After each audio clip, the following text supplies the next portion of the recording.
Yes, sir. We don't have a...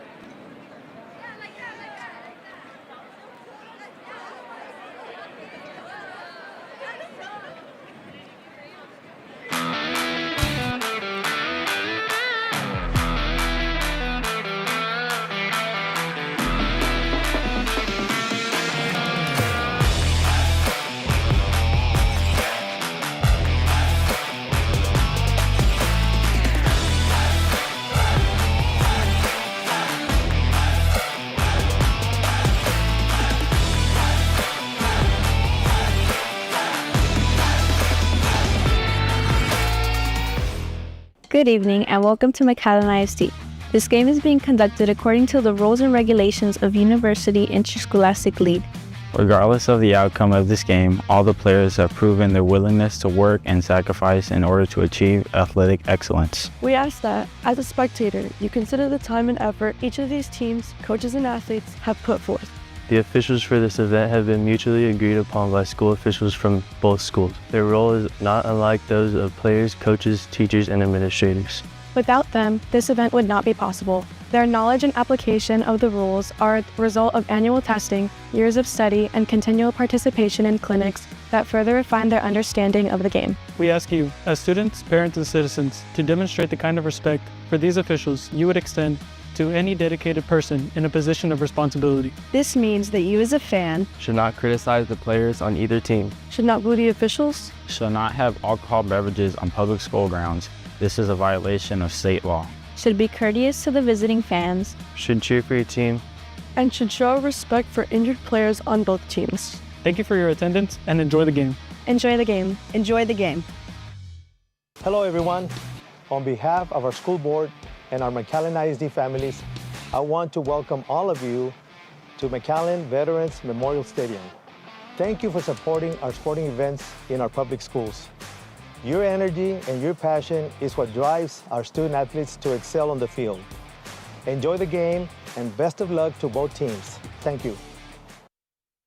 To perform the road alma mater. Please. And welcome to another edition of Football Night in McAllen ISD. We're coming to you from DQ Fan Field at McAllen Veterans Memorial Stadium. And how do you do? I'm Mark May along with Mario Reda. Should be a really good one here tonight. We've got two high-flying offenses in the Nikki Rowe Warriors and the Los Fresnos Falcons. And Mario, tell us about your keys to the game tonight.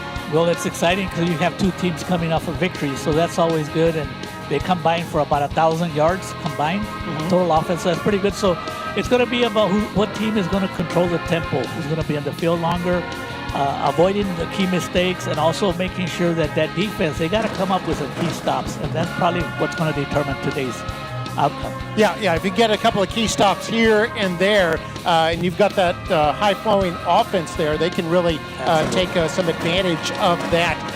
So let's go to our player profile now. Earlier this week, we talked to Nomar Aguirre, who plays both ways on defense and offense. And let's hear what he had to say. Hello, my name is Nomar Aguirre. I play safety and receiver for the Nikki Rowe Warriors. The Mercedes game, he was going to run it, or it was a little dump he had, and I mean, he made the wrong decision. He dumped it off, and I picked it, took it to the house, 60 yards, and it was a fun opportunity to score a touchdown when last year I didn't have the opportunity to do that on offense.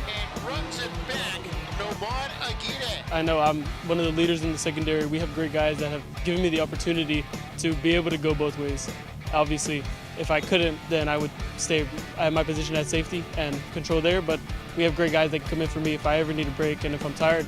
So just learning both plays, offense and defense, they made it really simple for me, and Coach Taylor's obviously incorporated me whenever the other receivers ever need a break. And build chemistry with your guys, because the stronger you are as a team, the better you'll perform on Friday nights. Good job, way to talk. After high school, hopefully I'll get accepted into UT McCombs and pursue either business or a finance degree there. So it's a great school.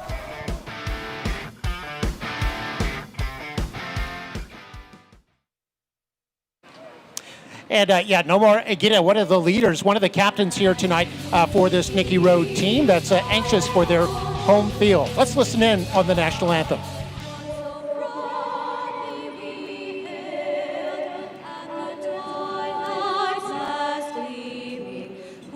Stripes and bright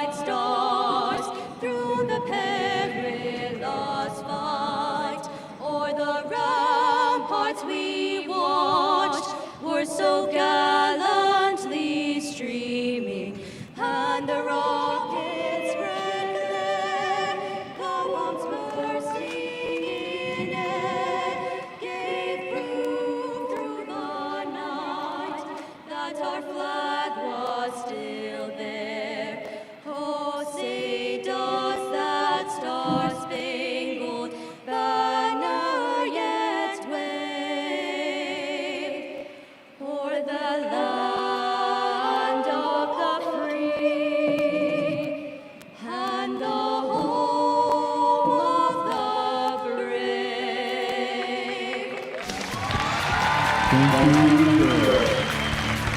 Well, excellent job there by Rowe singers there, Debony Ariola and Kayla Gonzalez of the Nikki Rowe Choir. Under the direction of Mr. Jason Whitby. There we see our color guard right there under the direction of Captain Margil Flores and Sergeant Edwin Freites.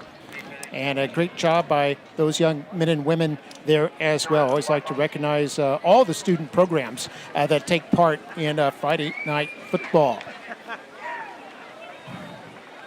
Let's take a look at our players to watch. Now starting with the visiting Los Fresnos Falcons, how about their quarterback, Robert Pineda, a 4-year starter at quarterback. He's only 25 yards away from reaching 5,000 passing yards for his career. Has 57 touchdown passes, 38 touchdowns rushing in only 35 games played. So excellent player there, Robert Pineda. We'll keep an eye out on him tonight. And for the Nikki Rowe Warriors, how about their quarterback? He's also a senior, Elijah Garza. And Garza has a bevy of fine receivers to throw to in Benji De Leon, Anthony Hernandez, Ronaldo Gonzalez, and Mikael Hinojosa. So Garza will be looking for the home start here tonight to lead the Warriors, who scored 49 points in a win over Harlingen South last week. There we see the Los Fresnos Falcons. Falcons winners last week in their opener against the Mackay Bulldogs. That was a 34-28 win. We'll take a look at our officials here in just a moment. We got a 7-man crew here tonight for this non-district game.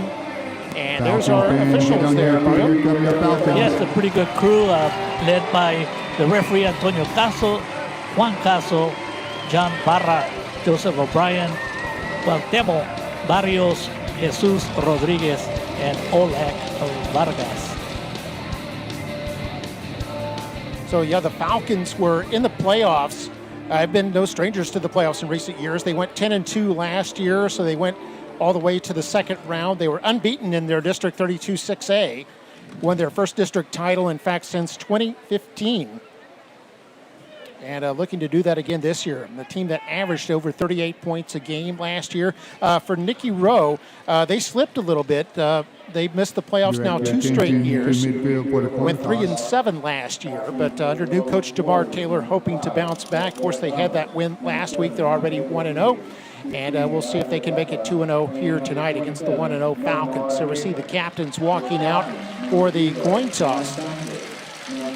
Captains tonight for the Nikki Rowe Warriors include their quarterback Garza, and then they've got 3 on defense in Nomar Aguirre and a couple of linebackers in Rotzbel Ramos and Dante Rodriguez. There you see the captains right there. And for Los Fresnos, Juan Sanchez, Robert Pineda, J.C. Fuentes, and Robert Verduzco. A lot of excitement out there, Mark. I was on the field, and they love this challenge. Both coaches, I'll tell you a little bit about my conversations with them, and they feel that a game like this will set the tone for them for the rest of the season. The challenge is there.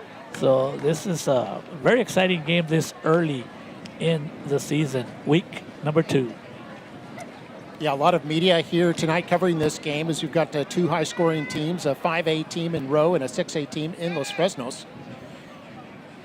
Let's see who won the toss here. Got our wireless camera right there on the field. We can always depend on our camera crews down here, Mark. It's just unbelievable the amount of cameras we have all over the place.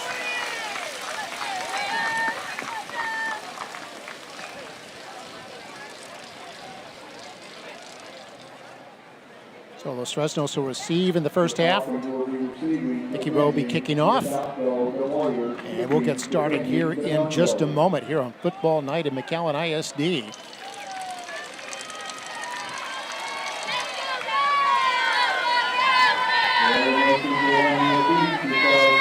Officials adjusting their microphones. There's the Nikki Rowe cheerleaders under the direction of Miss Larissa Cantu.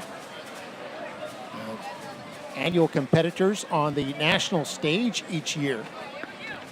You can see the dance team, the tiaras in the foreground there. The football players getting ready to come out onto the field. here they come, the Nikki Rowe Warriors. Fans all excited. The home opener for the Warriors. Got a new insignia on their helmets this year as well. You see that spear with the feather? And the green and gold is ready. Here we go, Mark. The Mark Taylor era starts here at Nikki Rowe. He's 1-0. This is his first home game. And so Los Fresnos is receiving, Mark, definitely a lot of conversation on Robert Pineda, the senior, 4-year starter, a lefty. Last week, you had those stats there. He is a quarterback, but his advantage was running the ball. He had almost 250 yards, Mark. They said that in 2 plays, he had a big one. As you take a look at Jamar Taylor, where he got 150 yards in 2 plays. So what an athlete. Coach Jamar Taylor in his first year, of course, a big name in Valley sports history. He played his college ball at Texas A&M and played professionally with the New York Giants. And there's Coach David Cantu, his counterpart, in his 5th year as head coach of the Los Fresnos Falcons. David Cantu was wearing a vest, and he told me he was going to be wearing a vest. I don't see that coach with a vest. Maybe he got too hot, he took it off. But he said he was going to be wearing a vest because his wife dressed him out. But I just don't see him. But anyway, we'll look for him later. And here's the kickoff by Rowe. And Los Fresnos takes it about their 12-yard line, run across the 20. Little spin move, and then he's bottled up and brought down after getting across the 20 there. A short return there by their safety. Ryan Pachal. One thing to remember with Coach Taylor, he puts a lot of emphasis on winning the special team battle. That's a good start for him. I'm sure he's happy with it.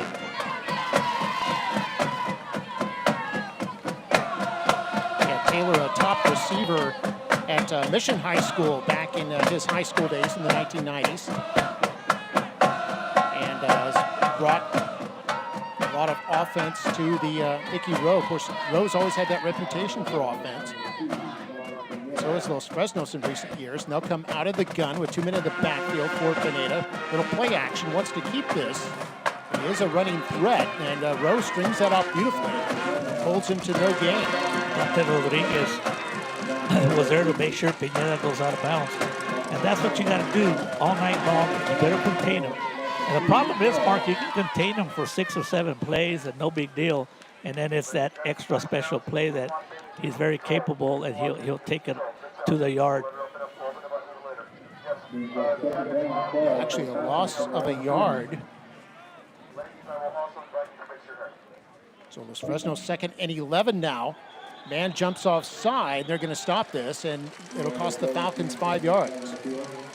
And I'm glad you shared that stat on Pineda at the beginning, Mark, about his passing attack, as he had a false start. But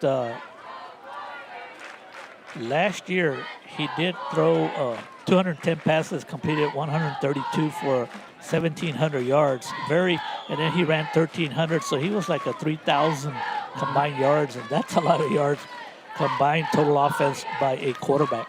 He's definitely a dual threat there in the backfield for the Falcons.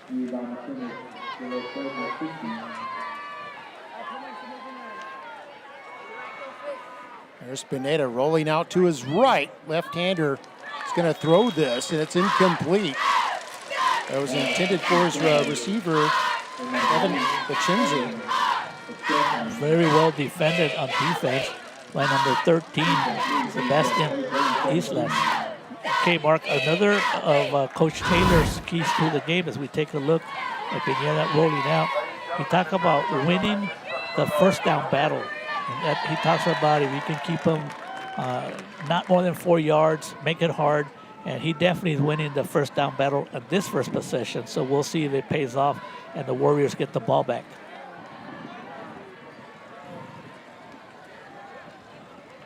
and goes in motion. That's Lucky Perales here on third down, setting up a middle screen, and it connects, but it's going to be well short as the road defense all over this. It's going to hold them to only getting the penalty yardage back. It was caught by Ricardo Salazar. They'll bring on the punting unit. And that's the type of defense you're going to see all night. Coach Rigo de la Cerda, the defensive coordinator, loves to have a kind of like a defense by committee. Another look at it here. See, Pinedo's waiting and waiting. Let a screen get set up, and you see Rowe reacting to it very well. Here's the punt. Rowe's going to field this at their own 37. It's got a good return room here at the midfield, and still going to the 48-yard line into Los Fresnos territory. That's Nomar Aguirre. The day we visited him for that player profile, they were working on punts that day, and Aguirre was fielding some of them, and you saw it kind of pay off there with a 16-yard return all the way to the Los Fresnos 47-yard line. Aguirre is something else, Mark. He's listed as an athlete because he goes both ways and does it all.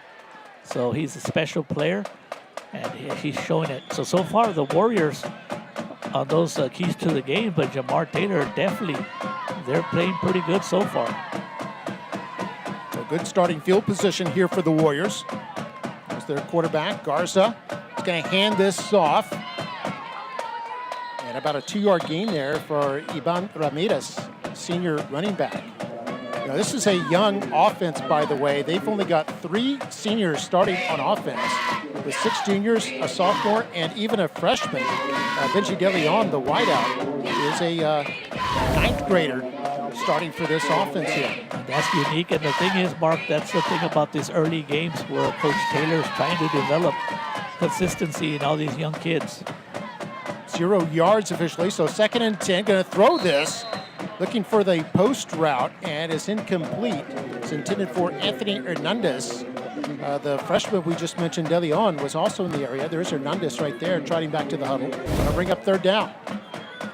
Good protection by the offensive line, which is a good sign for the Warriors. But the defensive secondary did a good job of sticking to the offensive receiver. 3 down linemen for the Falcons. They're going to rush 5 or 6. A blitz is coming on, and Garza just barely got it away in time, but incomplete. They'll bring up 4th down.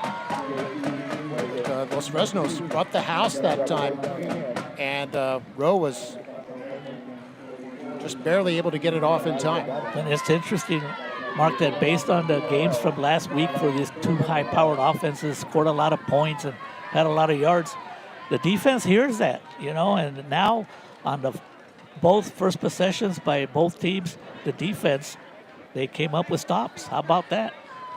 So a shot of Repejal on his 20-yard line, waiting to receive.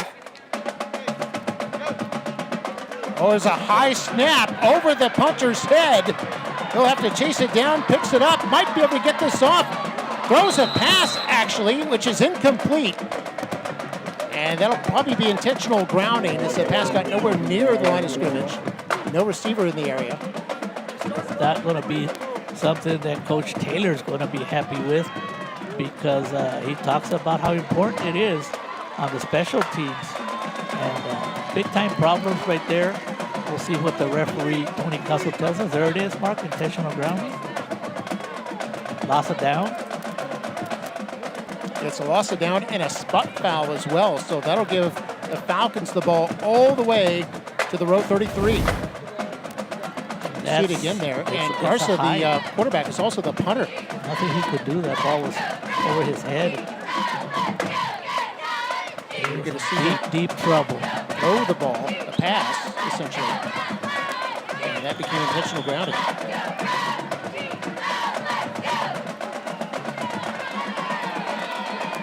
So for the Falcons, they'll hand this off on 1st down from the row 33. Mark, do you remember you called out the punter for Los Fresnos? Well, I didn't see the punter's number. Oh, okay. But anyway, interesting way how it starts. And I know Coach Taylor, he really talks so much to me about special teams, so that has to be bothering him. There's the shotgun to Pineda. Hits his man and out of bounds. That's Ivan McChesney, the junior receiver. It's going to be a first down. And it's a hurry-up offense, Mark.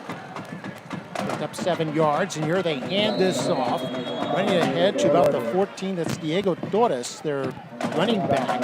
He had a pretty good season last year, having 8 touchdowns and over 800 yards. Hurry up offense again from the 14-yard line. They run this again to Torres. That's the definition of a hurry-up offense, Mark. Right after they got the first down, 2 plays, as soon as the referee put the ball down, they snapped and they did the same thing. Nothing fancy, just power offense, our line versus your line, and let's see who wins. And so far, it's the Los Fresnos line, and that's why they have a first and goal at the 7-yard line. First and goal. 2 men in the backfield with Pineda. He keeps it himself. They're faking to Torres, and the Warriors all over that, stopping at the line of scrimmage. Very good job of several defensive players, including Fabian de la Garza. Those are just plays, Mark, that you get your quarterback to run up the middle so that the linebackers know that he's capable of running up the middle, but he will do his damage outside the hash marks. So second and goal at the 7. Got 2 receivers split wide to the right. Got a tight end on the left, and they'll fake the handoff again. Pineda again knocked down at the line of scrimmage. Terrific tackle there by the linebacker, Dante Rodriguez. He did a great job, Mark, of not being fooled. He read Pineda all the way, did not go for the fake, and also got the tackle, unassisted, solo tackle. Rodriguez leading the team with 59 tackles last year. Gets one there, a good one. You can see why. You can see why in that play. Be careful on the rollouts, Mark. That's where Pineda is very, very dangerous. They're going to put a unbalanced line to the right here. Pineda rolls out right and incomplete. Had a man open. That was Juan Sanchez. But Sanchez unable to bring it in. Sanchez likely, I think, would have scored if he caught that. Mark, but you know what made the play is a defender that quickly got to Pineda and rushed him. If Pineda would have had a little bit more time right here, Mark, they came up and he knew he had to release it, so that's why it was a little bit overthrown. Field goal time. Got the field goal unit out there. This lefty, Mark, has a very good leg. See if you got the number. Looks like Gio Barrientos. This will be a 23-yard attempt. A bit of a rush, kick is away, and it is good. 23-yard field goal there by Barrientos. The Falcons lead at 3-0 here with 7:10 to play here in the first quarter.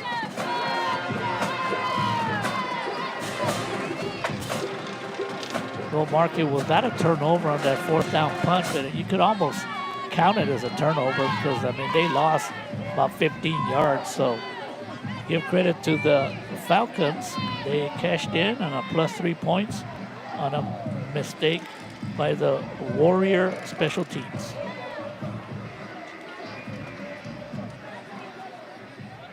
Yeah, 3-0 our score. Los Fresnos Falcons in front, leading the Nikki Rowe Warriors, and took advantage of a miscue on a punt attempt.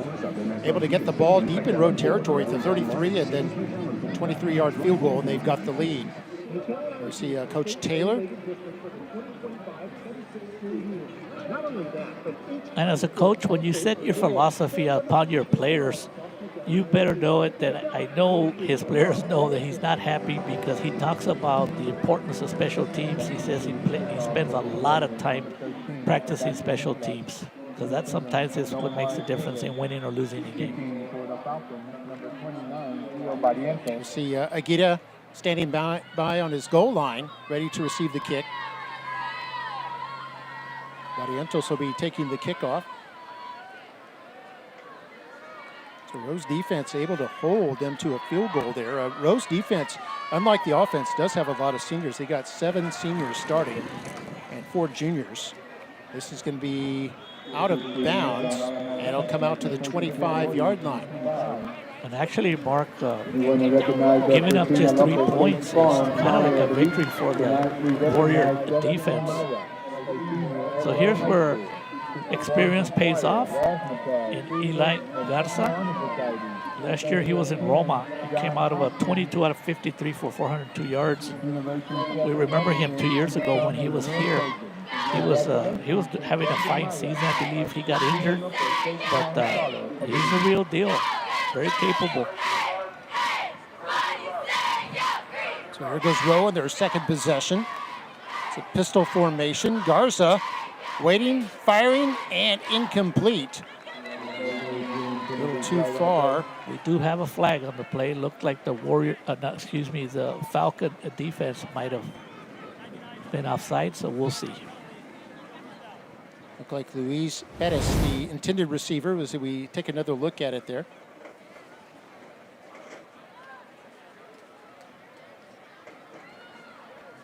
Covering on the play was the cornerback, A.B. Elizondo.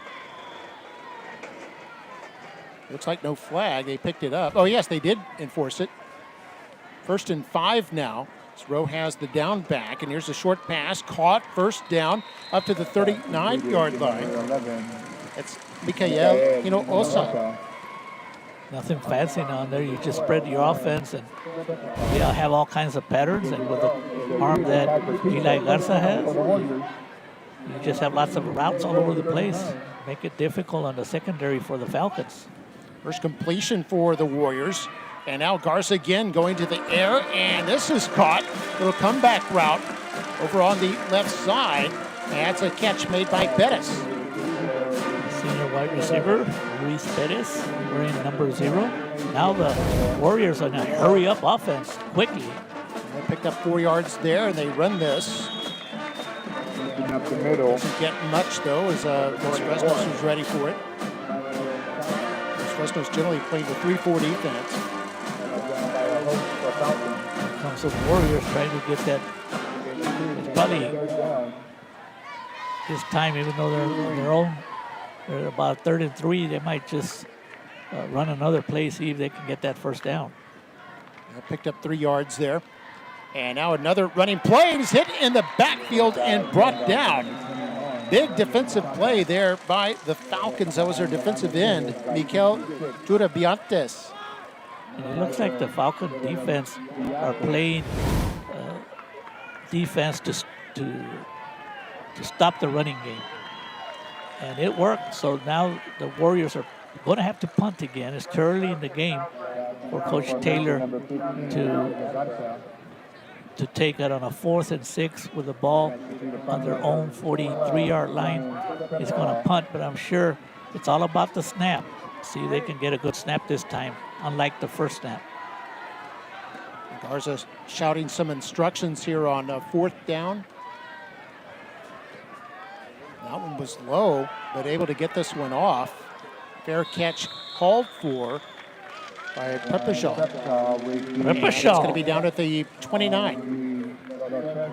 Shout out to Prepashal's dad, Mark. He's tuning in.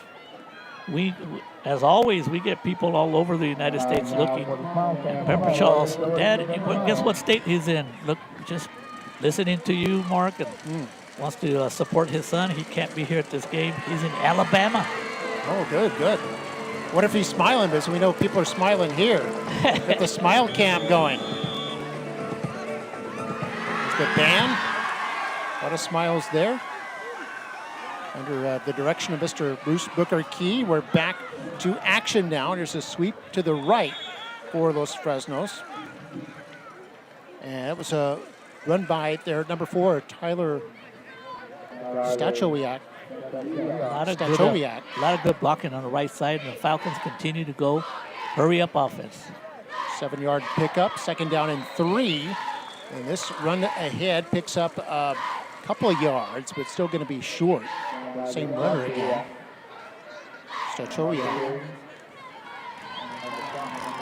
So far, winning the first down battle is definitely the Falcons, and that's why they have a 3rd and short. Anytime you win that first down battle, it makes it a lot easier for your offense to stay on the field. And that's something we talked about. Who's going to control the tempo of this game?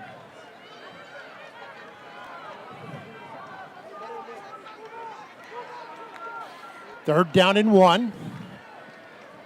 Run straight ahead, has the first down across the 40 to the 41-yard line. That's the quarterback, Pineda. And they'll move the chains with the 3-yard pickup.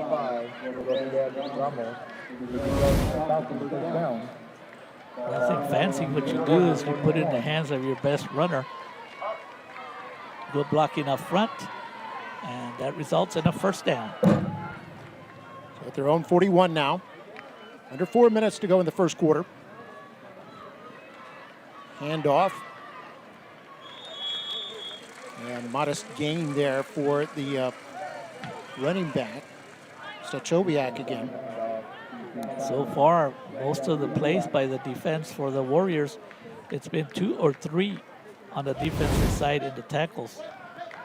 So they are doing a good job. 2-yard pickup.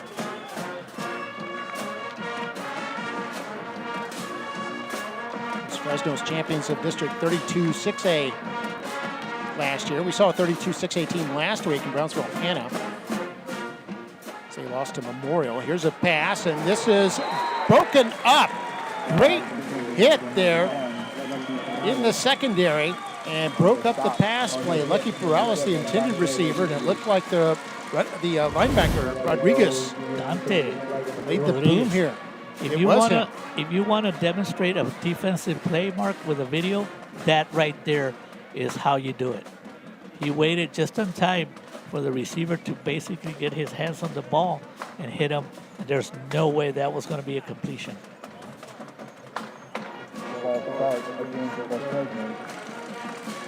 I think we missed something, Mark, on a penalty. Yeah, it was against Los Fresnos. Falcons are going back a little bit. 5-yard mark-off against the Falcons. That was an interesting play because it could have been either third, maybe what? Yeah, third and 8. Third and 5, maybe? Yeah, third and 8 or second and 13 now. There you go. So they decided to pin him back a little bit more.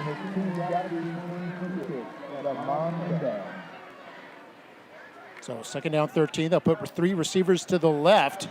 Pineda wanting to throw and incomplete. Trying to hit the out route to Ricardo Salazar, who's covered by Ricardo Valencia for Rowe. That'll bring up 3rd and 13, so taking the penalty paid off there for Nikki Rowe. It did. That made him pass. And that's a very difficult play to try to complete. A lot of factors have to work out. You have your quarterback rolling out and a receiver running. It's a difficult play to complete. 3rd and 13. Rowe will rush 3 He's by himself. over the middle. Man is open and incomplete. Diego Torres had broken open from his running back spot, just charging straight up the middle, but unable to bring it in. It'll be 4th down. The Warriors dodged the bullet there, Mark. Something happened there. The receiver was wide open by himself. You take a look at the screen. And sometimes, Mark, those are the hardest ones to catch when you know that if you catch that ball, you're probably going to get 6 points. And you're very aware that every eye in the stadium is looking at you. Here's the punt on the right side and goes out of bounds. No return for Aguirre. And Rowe will have it at about their 15-yard line. So it's a good punt there. And Rowe will be pinned back. 3-0 Los Fresnos. We talked about the tempo, who's controlling obviously the offensive side for the Falcons. Have been out there a lot. And here's the time for the Warrior offense needs to start clicking a little bit, get themselves a couple of first down and get that momentum on their side. You see Coach Jamar Taylor. He's a real vocal coach. I saw him in practice this week, and he is shouting instructions, a lot of energy. Just moving around from player to player, giving them encouragement, giving them instruction. And here's 1st and 10 for Rowe. Hand this off, and not much going there for the running back. That was Jose Jimenez. Yeah, you're right about Coach Taylor. I usually, for every game, Mark, I try to talk to the two head coaches just to get a little bit of their view on the games. And when I asked Coach Taylor about what he saw as keys to the game, I mean, he was giving me like 10 different keys, Mark. He was just going off, and I said, wow. Just over 2 minutes to go in the first quarter. Rowe with a 2nd and 11. Garza to throw, and this is caught. Good open field tackle there for the defense. That's a tackle by Joseph Garcia, senior defensive back. Pass caught by Ricardo Valencia. So far, the Falcon defense is doing a wonderful job of just not making it easy for the Warriors. And then if they give you that short pass, which they will give you, but then it's all about tackling. Good job by the defender there, making sure no extra yards. JC Fuentes, the captain. Actually, Landon Barrera was the receiver there. To correct myself. Under 90 seconds to go in the first quarter. And once again, the Warrior offense in a 3rd and long situation. Yeah, right now they're 0 for 2 on 3rd down. It's Garza to throw. Gonna go deep as a man there. And incomplete, was intended for Aguirre. We talked about him in the pregame, Mario, about how he's a threat on both sides of the ball. He was open, but Garza just threw a little bit too far down. And out of bounds also. Need to play safety on defense, returns punts, and they use him also as a receiver. So be careful here, Mark. They've had some problems here with the punting. This one's perfect. And the punt received at the 40-yard line. A lot of room here.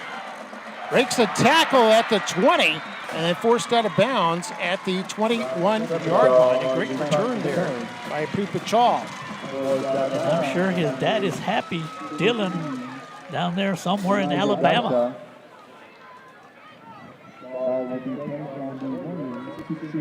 It was a short punt, and he was able to field that on the run, right about the row 40, and returned it 20 yards. Here we go. Actually, they're going to spot him at the 16, so we take another look.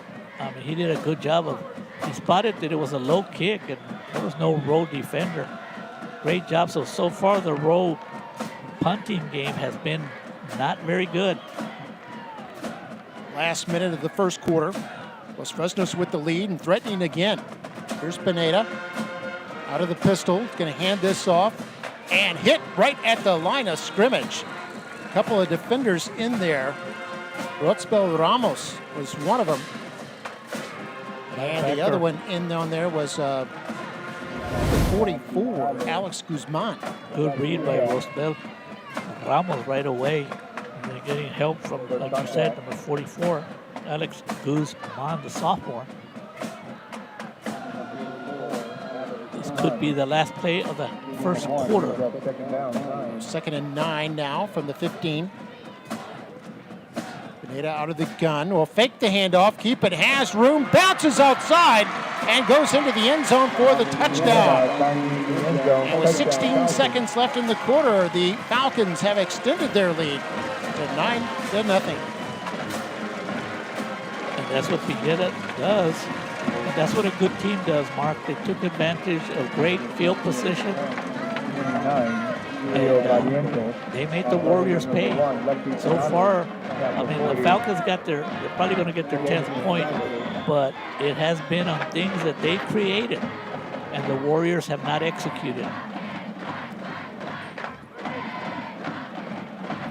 His 39th touchdown in a Falcons uniform. Here's the extra point try. That is up and good. Barrientos. Take another look at the touchdown now. Starts with a beautiful fake, Mark. And although he's a quarterback, he has the instincts of a running back. The thing about him, Mark, is that he's very quick and he's pretty fast. 10-0 our score. Falcons in the lead over the Nikki Rowe Warriors here in the last moments of the first quarter. You're watching Football Night in McAllen ISD. In South Texas, we know family is everything. That's why at South Texas Health System Clinics, we focus on providing exceptional care for generations of patients. Our family practices offer a wide range of services for every member of your family, from infants to seniors. Our experienced physicians take the time to listen and provide personalized care, ensuring the health and well-being of your family for years to come. At South Texas Health System Clinics, we're dedicated to keeping families healthy and happy. We are here for you every step of the way.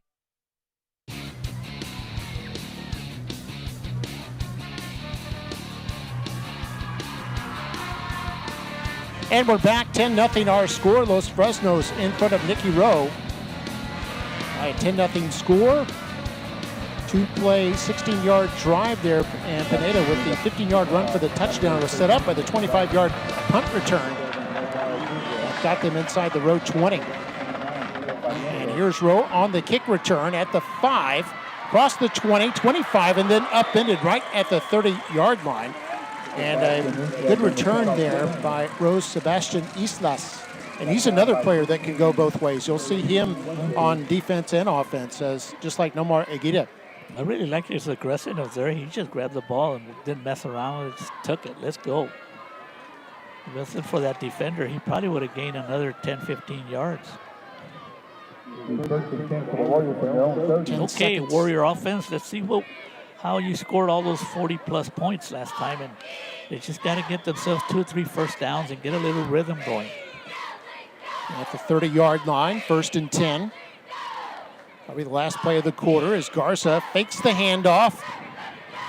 Doesn't have anywhere to throw, and now wrapped up and is going to be sacked. And that'll be the last play of the quarter. Sacked there by Joseph Reina, the inside linebacker. And that's the end of quarter number 1. Los Fresnos 10 and Nikki Rowe nothing. We'll take a break and we'll be back with the second quarter in a moment. You're watching Football Night in McAllen ISD.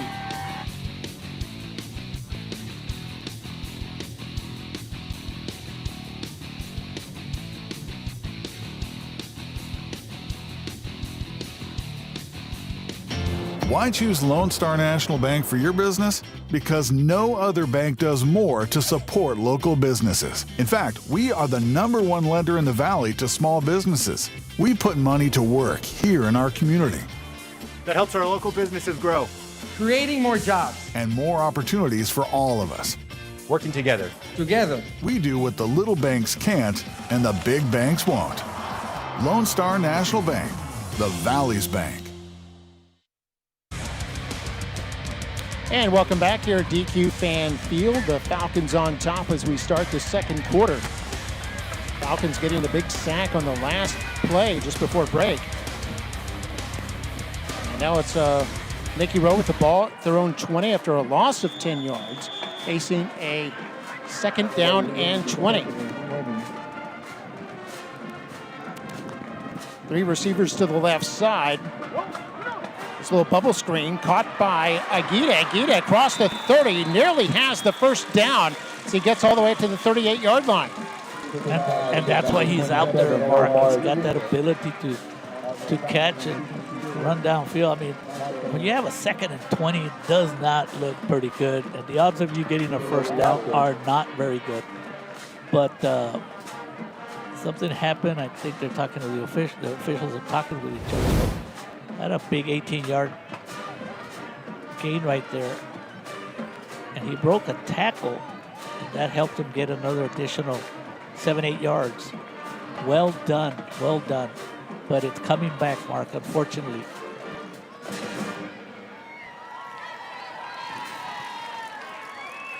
This penalty might be coming back the way they're looking at things right now. It is. And that's very unfortunate, Marcus. You go from a 3rd and 2.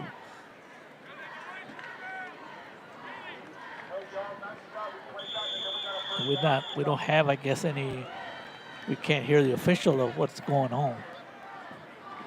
Looks like a Might have been holding, possibly a spot foul, because they're putting the ball at the 23, whereas the previous line of scrimmage had been the 20.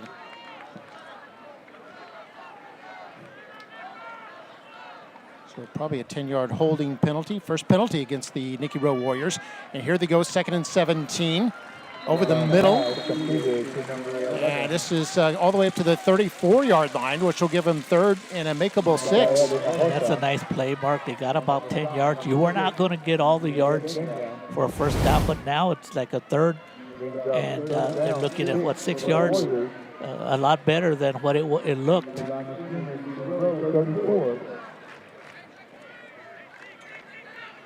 45 yards passing now for Garza, facing a 3rd and 6 now. Warriors 0 for 4 on 3rd down. And this pass, this is caught. This will be a first down. And the Warriors will move the chains. It was Hinojosa on the catch. He's listed as an H, which in the Rowe system is a second tight end. Tell you what, that play, it all starts with the offensive line for the Warriors giving Garza enough time. And he put it right on the money. Great hands by McAllen Hinojosa on that one. Much needed first down for the Warrior offense. Yeah, their first down. And here's play action. Garza with time. Going to unleash this one deep and incomplete. I think there's going to be a defensive holding on that one, Mark. Intended for Aguirre. And there is a flag down. Yeah, against the Falcons.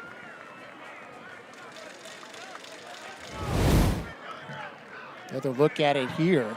See, Garza had some time. Aguirre not quite able to bring that in. He was guarded on the play by A.B. Elizondo. So another first down for the Warriors. A 10-yard penalty there. And a first down for the Warriors, and a big hole here. Taking off at the 30. Sprinting away from the defense. And it's a touchdown. A 48-yard run for pay dirt by Mario Menchaca. Oh, wow, Mark. I don't know if you remember this, Mark, but his dad was a running back here at Nikki Rowe. That shows how many years ago you and I have been doing this. And I'll tell you more about Mario Menchaca. I'm sure he's jumping up and down somewhere in the stands. Give credit to the center and left and right guards. That's where the hole opened up. Can't wait to see this replay. The extra point try is up and good by Santiago Nunez. And the score now 10-7. 9:54 to go in the first half. Falcons 10, Warriors 7.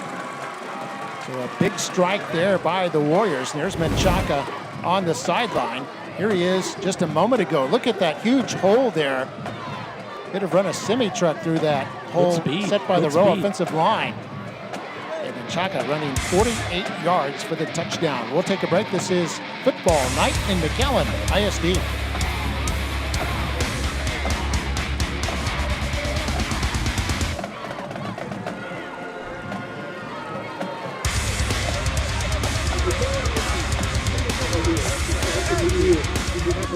The Sames Back to School Sale is your perfect way to win. 6 weeks of perfect attendance earns students a chance to win a new car from Sames. And any student gets $500 off MSRP at Sames McAllen Ford, or always online at SamesMcAllenFord.com. Drive local, drive Sames.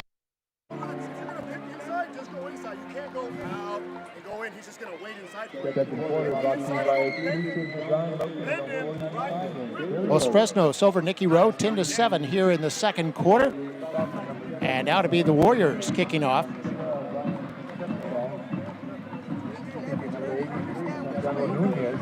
Line drive to the 10-yard line. Here's a return here for Ismael Moreno. Has a big hole. Still going near the 40-yard line before he's finally brought down by Ricardo Valencia. And a good field position now for the Los Fresnos Falcons. put this right at the 40. Good job by the Warriors of getting themselves back into the game, as you see a shot of the moon out there, Mark. Yeah, nice. I think it's almost full, or maybe is full already. Look out.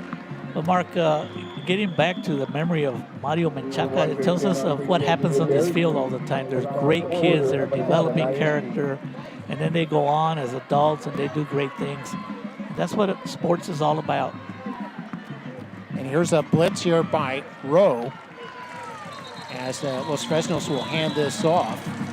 Short run there by the running back, Diego Torres. They're going to give him 2 yards.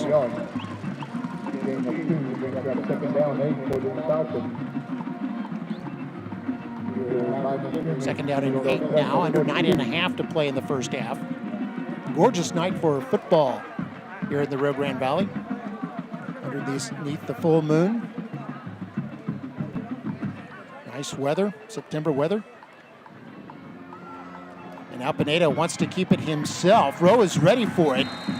Rowe didn't allow any holes to open up and hold Pineda to a 1-yard gain. It'll bring up third down.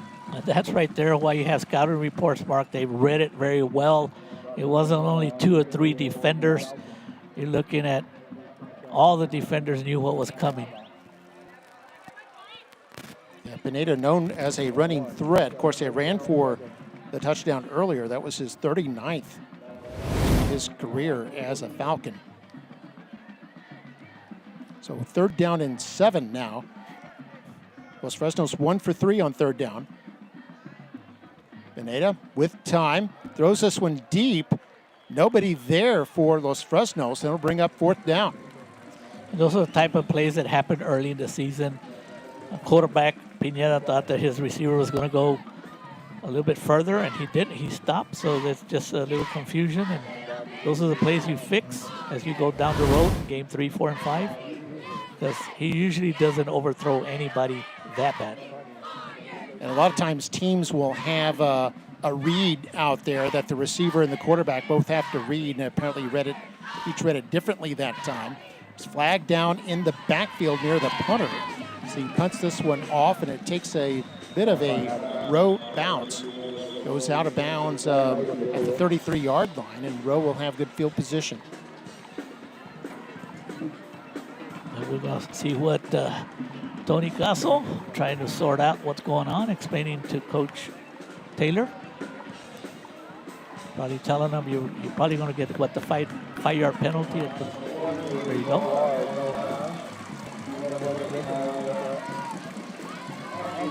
Looks like it's going to be declined. An illegal motion by Los Fresnos.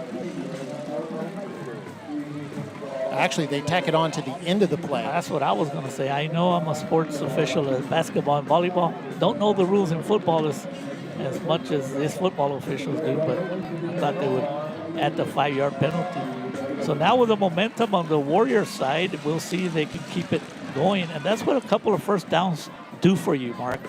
Builds your confidence. And then, of course, that running play by Menchaca was pretty nice. Snap to Garza. It's going to hand this off. That's Menchaca again. And is knocked down. Ran into a wall there at about the 42-yard line. You know, Menchaca's not that big right now, but he is just a sophomore. But his dad, Mark, I would remember him back in the day when he ran the ball. He was just a kid that never went down, and he kept fighting. And Coach Gary Lauer, I remember, would rave about the determination of Mario Menchaca. Aaron Saldana with the tackle. A wrecking ball tackle there. Second down and 6. And Garza to throw. And this one is caught near the 45-yard line. Out of bounds is Luis Perez with his second catch. You see now that Garza is getting into a rhythm, and that's what this offense is all about. When you have a spread formation, they had, Mark, I was looking at the stats, they had in the first game 7 different receivers that caught at least one pass. So a 3rd and 2, I can guarantee you that Coach Taylor will take that situation all night long. Rowe 1 for 5 on third down. And Garza's going to hand this off. Menchaca dances, has the first down. Flag is down, though, as he crosses midfield to about the 47-yard line in Los Fresnos territory. And we'll see what the flag is about. It's going to be either offsides on one or the other team. Yeah, it looked like Los Fresnos had a player offside, and yeah, that's what they're calling.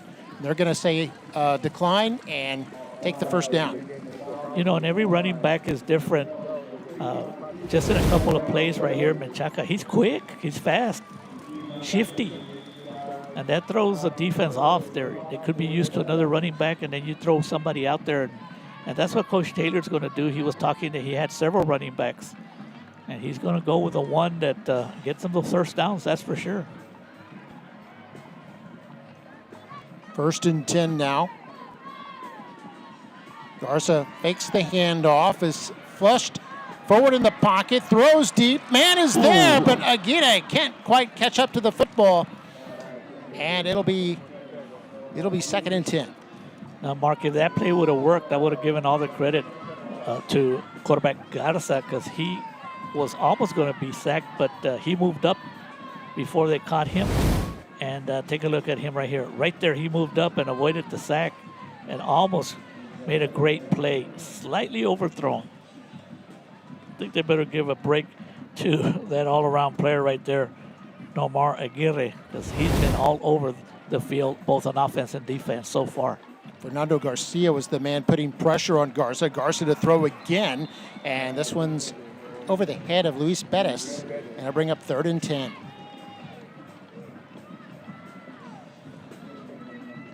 Clock has stopped at just under 7 minutes to go in the first half. So far, Garza, he's had the passes that he's missed, he's overthrown. And sometimes as a quarterback, Mark, you do that because you don't want to have interceptions.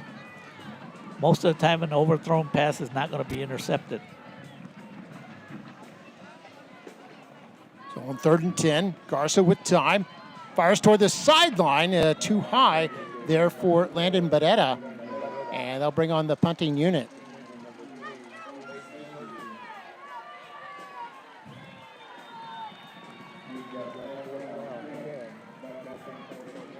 And there we see Barrera coming off the field. So let's give credit to the defenses, Mark. Both of them they're holding their own. Mm-hmm.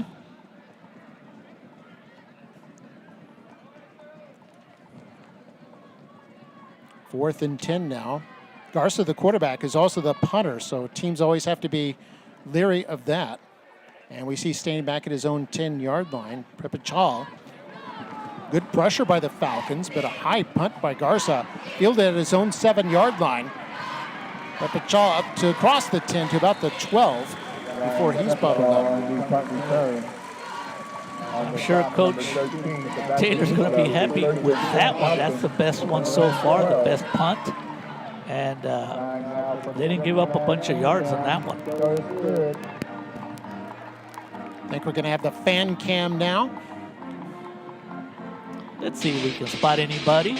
A lot of fans here tonight, you can see there. Looks like the Rowe student body. Some of the parents there as well. Parents having a good time. Pretty good crowd, Mark. I'm impressed by the Los Fresnos. They traveled. We already had a play here. Yeah, and Los Fresnos runs the ball to the left side. Not much room there for their running back, and that was Chowiak again. On the stop, number 8, Justin Salan. The Warrior defense has done a good job. I mean, it was that the touchdown they scored. It was a short field for the Falcons. They didn't have to go too far for their touchdown. But overall, the Warrior defense, they're doing a good job. They're holding their own. Yeah, no gain on that last play. 2nd and 10. 4 receivers here for Pineda over the middle. Man catches it underneath and picks up a few yards. That was Lucky Perales. We'll bring up 3rd down. I believe Lucky Perales last year was the leading receiver for the Falcons. Gain of 6 on the play. Bring up 3rd down and 4. I think they call it officially 3rd and 5. On the home side. Tackled by Valencia. I don't know if they'll throw the ball when you have Pineda, Mark. We'll see. And he's going to fake the handoff, keep it himself, dives, and appears to have the first down. Boy, he had to break a couple of tackles to get there. That's why it was easy for me to make that call, because you have an athlete like that.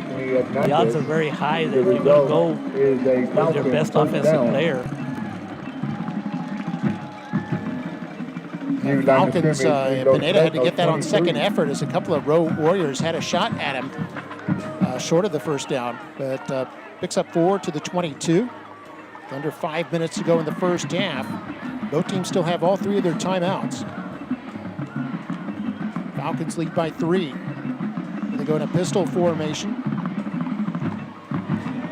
toward the sideline. And that one's caught by Enrique Guerra. That'll be his first catch tonight. Bring up second down. The Falcons seem to have their best success on throwing plays when Pineda, a left-hander, rolls out to his left. It makes it a lot easier for him to throw the ball when he rolls out to the left, kind of like when a right-handed quarterback rolls out to the right side. Second down and 4 now for the Falcons. And by my count, on the next forward pass by Pineda, he'll pass 5,000 yards for his varsity career. There's a handoff. This is Stoiak. And he has good running from first down and more across the 40, all the way up to the 43, and a pickup of 14 yards. Pretty good blocking for Stoiak on the left side of the Falcon offensive line. Under 4.5 to go in the first half now. Two receivers to the near side. Makes the handoff, throws the ball, and incomplete, intended for Guerra, who was breaking open on that post route. We'll bring up second down. And those are the type of plays, Mark, that sometimes they go for 6. The play fake brings the linebacker up, and he leaves an open receiver running the post pattern, and they barely missed it. If they connect, he could go all the way.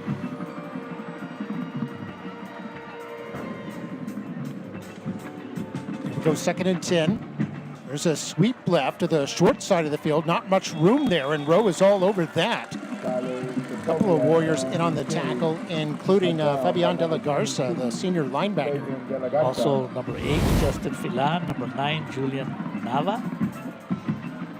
They're all over the place, Mark. When you talk about Fabian de la Garza. Yeah, no gain there. So third down and 10.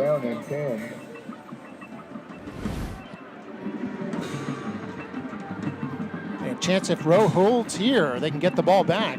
With all 3 of their timeouts, a chance to possibly score.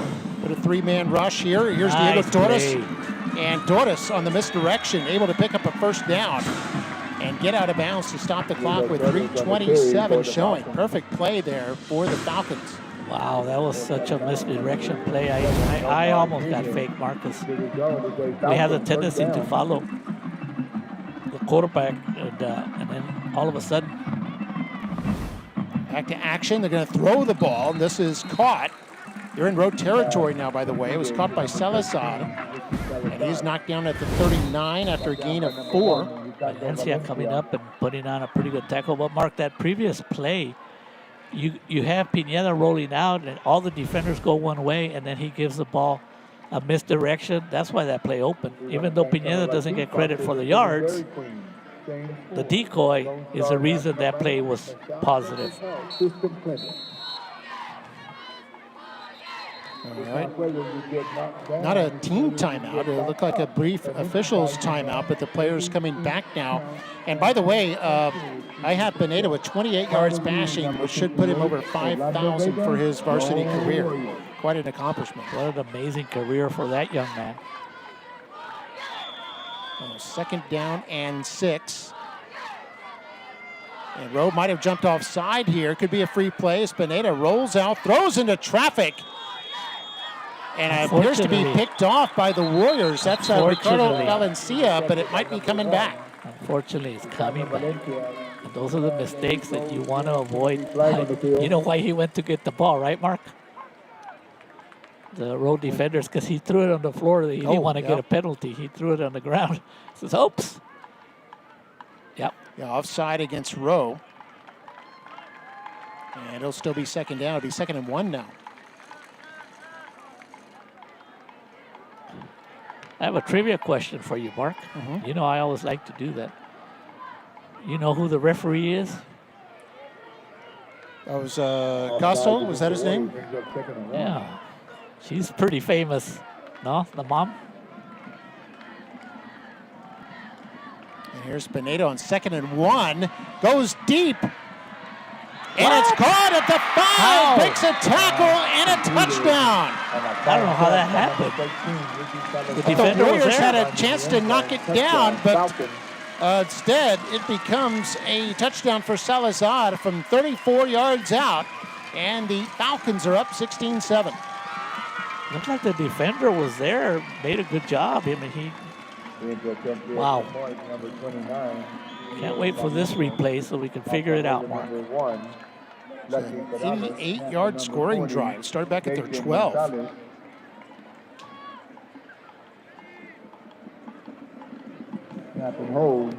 Here's the extra point try. It's good. It's good by Barrientos. His 2nd of the game to go with his 23-yard field goal. And it's now 17-7 in favor of Los Fresnos with just under 3 minutes to play. We love you. 2:57 to go here. Both teams still have all 3 of their timeouts. Let's see if we can take another look at the touchdown here. It's a 34-yard strike. Check it out, Mark. Check it out. Look, the defender's right there. He tried to knock it down. It was bobbled. Give credit to number 13. He stayed with it, Ricky Salazar, the senior wide receiver. And we'll be right back. The McAllen Education Foundation proudly supports teachers. Since 1996, the foundation has funded innovative teacher grants worth more than $550,000. And benefited close to 60,000 of our students. These grants allow us to explore our imaginations and open new worlds for our students. They raise funds by hosting a bowling tournament and helping with the superintendent's golf tournament. And we appreciate those sponsors who'd made it happen. You can help too by donating at the McAllen Education Foundation website. Thank you, McAllen Education Foundation, for all that you do.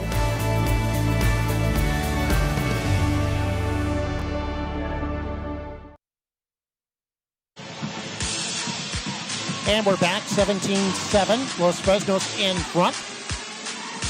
They have led throughout in this contest. And here's a short pooch kickoff. That's fielded at the 30-yard line. Knee touched the ground, so it's blown dead. That was Ronaldo Gonzalez, the tight end, fielding the ball at the 30. So Rowe will start from there with 2:57 to go in the first half. They also have 3 timeouts. They have, with that offense that they have, especially the passing game, they got to see if they can get something before halftime because that momentum went back on the Falcons side. Mark, in the last commercial I saw, the MEF, what an amazing, the McAllen Education Foundation, did it say something like almost $500,000 Oh, yes, in funds? That's unbelievable. Over since 1996 when they formed. Wow. McAllen Education Foundation, helping our teachers. And here's Garza. Garza, the throw over the middle. And this is caught, be short of the first down. Clock will continue to run. There's a catch there by Mikhail Hinojosa. 9 yards. And back to live action as they hand this off. Menchaca again breaks a couple of tackles and has the first down up to the 43-yard line. How did he do that? There's no way. It didn't look like he was going to get a first down. It looked like he was going to be brought down without a no-yard gain. He kept his legs going, trying to find a hole. Right there, he broke one tackle. And then he landed forward for that extra yard, enough to get a first down. Yeah, doing a good job there of a real shifty running back, has good running back instincts. You see a man in motion, that's Hinojosa. He'll line up as a wing on the right. Timeout? Somebody called a timeout. Oh, that's the 2-minute timeout. Oh, I forget about that, Mark. Oh, yeah. New rule in high school this year, just like the college and the pros. Minute 59 to go here in the second quarter. Los Fresnos on top 17-7. We'll take a break. You're watching Football Night in McAllen ISD.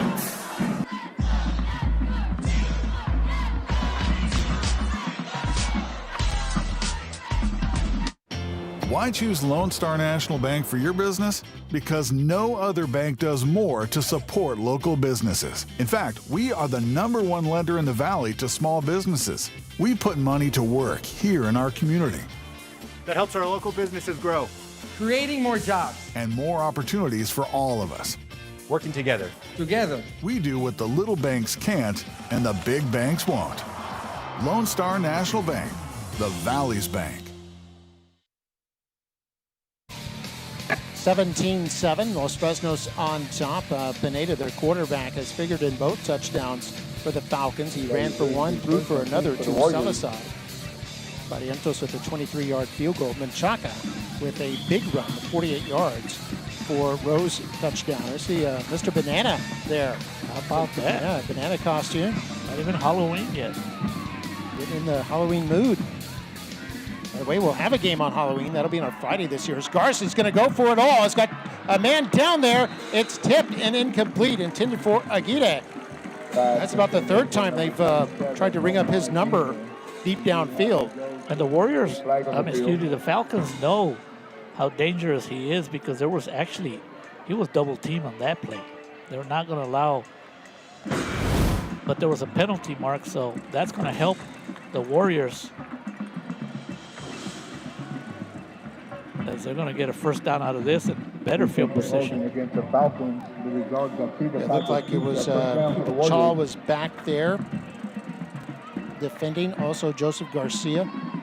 And here after the penalty against the Falcons, a first down here for the Warriors at the 47 in Los Fresnos territory, and a short run by Menchaca. And a good job by Menchaca. He knew he was not going to get a bunch of yards, but pretty smart of him to go run out of bounds. If we have another penalty, I think this was going to be declined since the Warriors didn't get anything. But going out of bounds stops the clock at 1:49 to go. The teams with all three timeouts as Garza back to throw, has some time over the middle, and this is caught. He's short of the first down. Catch there by Beretta. With three timeouts, Coach Taylor chooses to do the run, a quick running play right here for a first down. Menchaca. But run this one ahead. Something happened, Mark. The referees, I think, called it dead. There's a penalty on the field. Looks like it's going to be against the Warriors. That's unfortunate. The Warriors. Back to the 44. And from a 3rd and 2, it goes to a 3rd and 7, and that changes the dynamics. Pretty sure Coach Taylor's thinking about 2 plays to get the first down.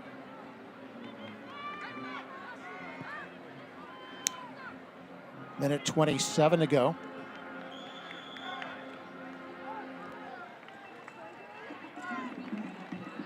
There's Garza out of the gun. Looking right. Buys himself some time, throws deep, man is open! And just incomplete. Boy, Rowe has been very close on a number of those deep balls here tonight. They're going to hit one before it's done. It will. Or during the season, those are going to have to, slightly overthrown, Mark, again. It wasn't like he didn't have any pressure. Right there, he did a good job of at least buying some time. And it just overthrown by maybe 1 yard. Intended for Beretta. Pressure on the play by Mikel Durabiates. And this is an interesting scenario here, Mark, because of where the ball is on the Warrior 44. It's 4th down. If you don't get a first down and you give that ball back to Los Fresnos, they will have three timeouts themselves to see what they can do. So, yeah, and you give them the ball near midfield if you have an incompletion here. Rowe has used a timeout, stopping the clock at a minute 14. The can see the flag at the top of your screen. The wind is favoring the Warriors right now. And you know, in this game, the story of this game, Mark, is a couple of plays where the Warriors did not execute like that last one. That could have been a 7 right there. We'd have a 17-14 game. And then in the last position for the Falcons, it didn't look like they were going to get that completion, and they got it. So that's football.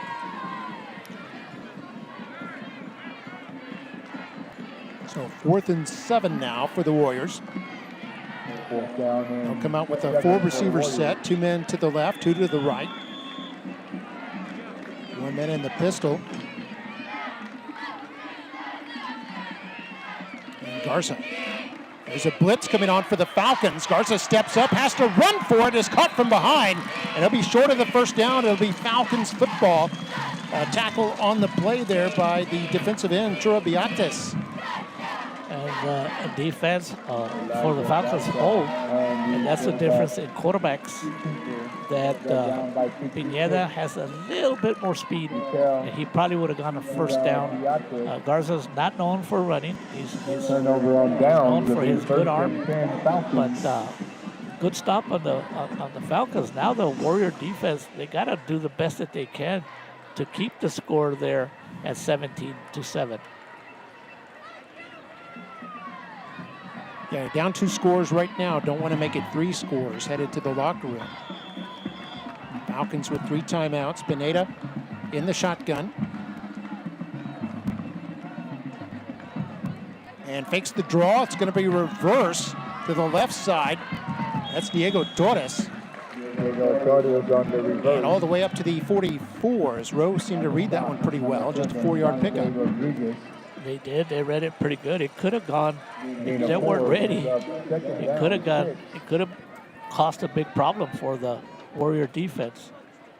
2nd and 6. Clock running down to 40 seconds, and Pineda in trouble and forced to get rid of it. Stops the clock at 36 seconds left. And bring up 3rd down. And I'd like to send a shout out to, I do believe, the offensive coordinator, Neil Schuster. I think his dad, Schuster. There's not many Schusters up there in the Brownsville area. He was a real good basketball official back in the day. I'm going to ask somebody from Los Fresnos, another basketball official, Paco, to let me know if that is his dad. 3rd down and 6 here for the Falcons. Their own 44-yard line. And Pineda's going to keep this. And is hit short of the first down, but on second effort picks up the first down into road territory. That'll stop the clock momentarily while they move the chains. And they're at the row 47. Good call, Mark, that you notice it was his second effort that got the first down. He shouldn't have gotten the first down. Fresnos.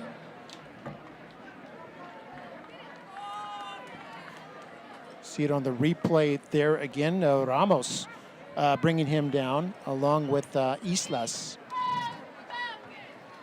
And I think we got a timeout called now by Los Fresnos with the 1st and 10 with 29 seconds left. They probably want to call a couple of plays here, which gives me time to give a birthday shout out. One of our longtime fans, Yvonne Couch in Alamo, Texas. All right.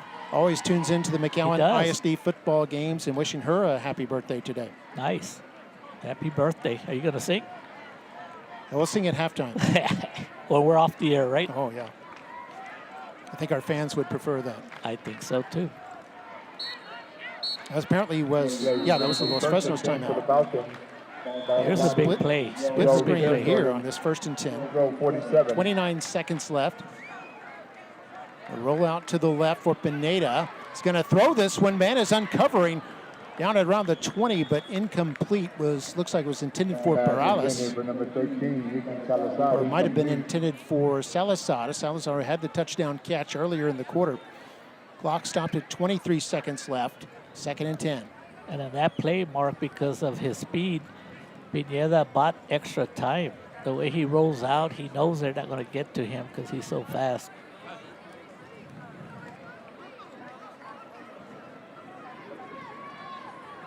Falcons here with a 2nd and 10. Trying to get into field goal range. 23 seconds to play with. Pineda's going to give a wraparound draw. And up to about the 43 there is Stachowiak. Number 4, Stachowiak. Timeout at Fresnos. And Los Fresnos calls timeout again.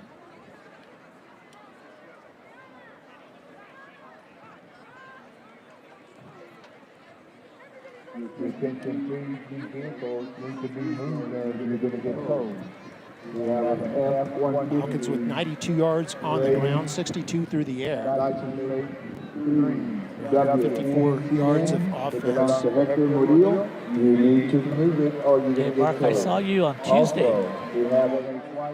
You were at the Nikki Rowe Mackay volleyball game, weren't you? That's right. Yeah, that was an real unbelievable good one. That was a game. 5-setter. Yeah, I showed up to see it. Wow. 2.5 hours, but all 5 sets were tight. They were something else. And the amount of fans that showed up, it was like a playoff game. Yeah, it was a playoff type atmosphere. At both the Bulldogs, Warriors, and of course the Mustangs all have rabid followings. The Warrior cheerleaders having a good time. And here back to pass on 3rd down. Pineda wants to go deep. Man is there at the 10, incomplete. It's broken up. It was intended for Perales. Aguirre was back there, also Valencia. Lucky Perales wasn't so lucky on that one, but Mark, I thought they were going to be successful on that play because Pineda had a lot of time. He had a lot of time. Sometimes the reason he has a lot of times is you can't blitz him because he'll burn you. So you got to respect and you got to keep some dime backers and, they kind of like, what do you call it? Just keeping an eye on him. And that buys him time. Yeah, it looks like the Falcons will go for it on 4th, and why not? 10 seconds left in the first half. And Pineda out of the gun with time. Now being chased, and the ball comes loose. Picked up by Torres. And should be the end of the half. And it is. He picks up about 4 yards. And at halftime, Los Fresnos 17, Rose 7. And we're going to have our marching bands out here. It'll be first the Falcons marching band, followed by the Nikki Rowe Warrior Mighty Band. And we also have a special presentation tonight for the Go Gold campaign, which is bringing awareness to childhood cancer. And we'll have all that at halftime in our second half, just around the corner. Falcons lead it 17-7 as we go to break.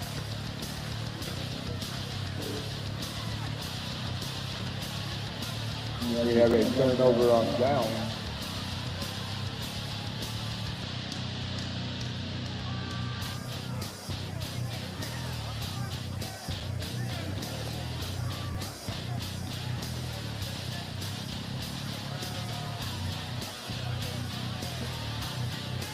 Mr. Official, how much time did you put on? 1 second. 2 seconds. Excuse me.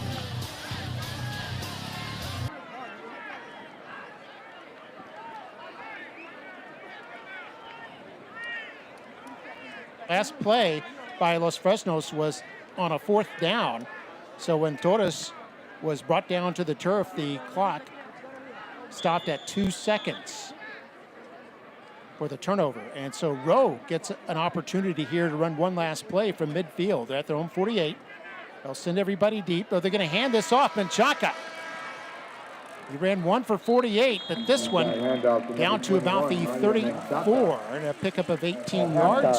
Our score, Looked good in the snap 17. as Nikki Rowe will trot to the locker room, and Los Fresnos with a 17-7 lead. And now we'll bring on the bands, and we'll have a ceremony for the Go Gold Cancer Awareness Campaign. All that coming up here at the half.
For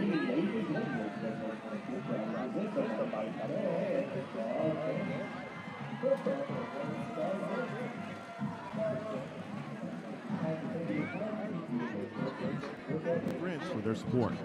The Stars dance team is under the direction of Mrs. Edlin Sadanya.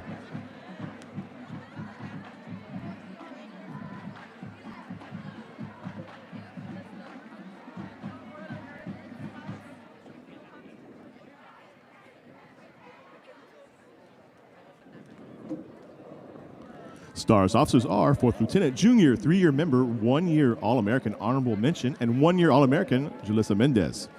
3rd Lieutenant Senior, 4-year member, 1-year All-American Honorable Mention, and 2-year All-American Isabella Upland. 2nd Lieutenant Sophomore, 2-year member, 1-year All-American Honorable Mention, 1-year All-American, 1-year All-American Company, and 1-year Kick Company, Alexia Gomez. 1st Lieutenant Senior, 4-year member, 2-year All-American Honorable Mention, 2-year All-American, 2-year Kick Company, Fernanda Altamirano. Captain, Junior, 3-year member, 1-year All-American Honorable Mention, 2-year All-American, 3-year Kick Company, and 2-year All-American Company Dancer, and your Miss High Kick 2025, Lauren Rodriguez. Major, Senior, 4-year member, 1-year All-American Honorable Mention, 3-year All-American, 2-year All-American Company Dancer, and 2-year All-American Kick Company, Ariana Ramos. Star of the Week is Junior Jimena Ledesma. Officer of the Week is Senior Fernanda Altamirano. Tonight, they will dazzle you with a palm routine to a selection made popular by Nicki Minaj. This is Bang Bang.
Now the Mighty Falcon Band will perform a portion of our show, Wayfarer.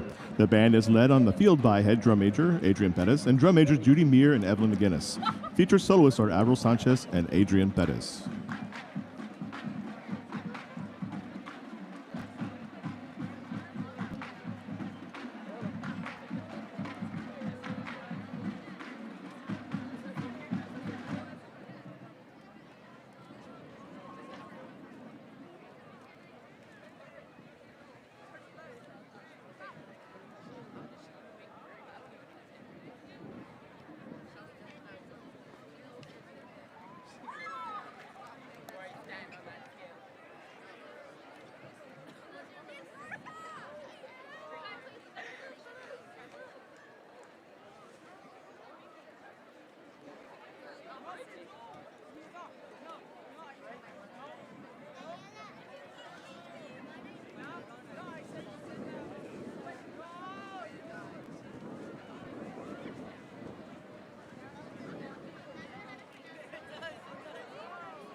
The Mighty Falcon Band exits the field to the Los Fresnos High School fight song. Directors for the band are Andy Solois, Celeste Garcia, Joshua Molina, Edgar Park, Jose Guerrero, and Philip De La Fuente.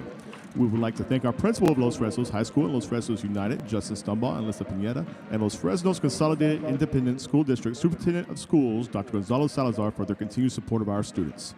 Thank you for your attention, and as always, go Falcons!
Tiara of the week is Victoria Cavazos. The Tiaras will now perform a jazz palm routine to the song entitled Rock and Roll Band.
The Mighty Warrior Band will now perform a portion of their pigskin show entitled The Equinox.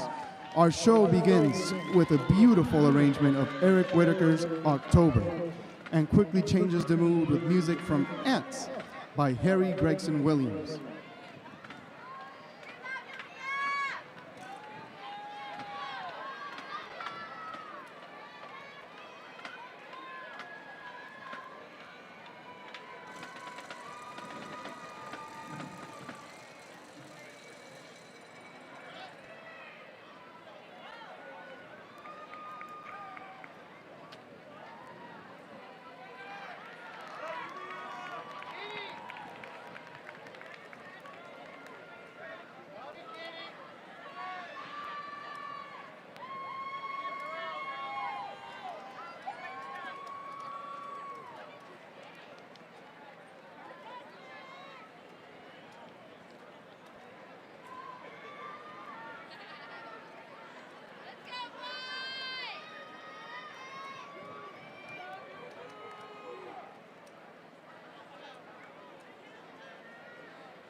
And now, under the direction of Isaiah Estrada and Juan Rios Jr., we proudly present the Nikki Rowe High School Mighty Warrior Marching Band and Equinox.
Yes, it looks like an arm. Yeah, yes.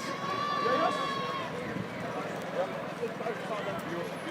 Talk to Ivan. I'm not sure. Ladies and gentlemen, September is National Childhood Cancer Awareness Month, and McAllen ISD is joining the Go Gold campaign. Please cast your eyes on the scoreboard to watch this short video.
As you look around the stadium tonight, you can see gold everywhere.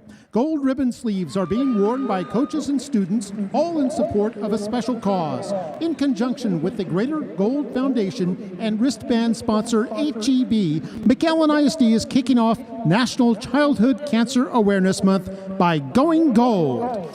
Did you know that the average age of children diagnosed is just 6 years old, and that more than 40,000 children undergo cancer treatment each year? It is our mission to assist in creating awareness for childhood cancer. It is our hope that awareness will lead to funding for research that will one day lead to a cure for a disease that does not discriminate. In the center of the field, we have 4 children. Elizabeth Kifiak from Rowe High School, Mia Giselle Akala from Thigpen Savala Elementary, Elenia Para from Garza Elementary, and Carlos Castillo from Rowe High School. They are each joined by their family members. Here from the Greater Gold Foundation, we have Maritza Venencia. Also joining them are representing our school board, we have Vice President Lucia Regalado and Trustee Sofia Peña. We also have from the McAllen Education Foundation, Mr. Luis Vela. And representing McAllen ISD is Superintendent Dr. Rene Gutierrez. Plus McAllen ISD administrative leadership, principals, and school officials. Please help us express our support for brave fighters like Elizabeth, Mia, Aliana, and Carlos. Help us admire the survivors and honor the taken. We will never give up hope.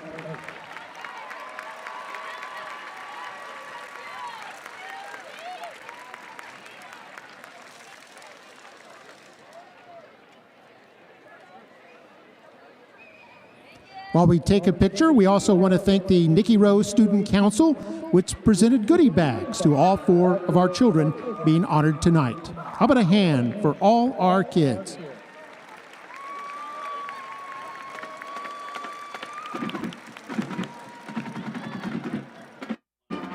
And now a special tomahawk salute to the great students, teachers, administration, community members, band parents, and band boosters, and sponsors of the Nikki Rowe High School Band.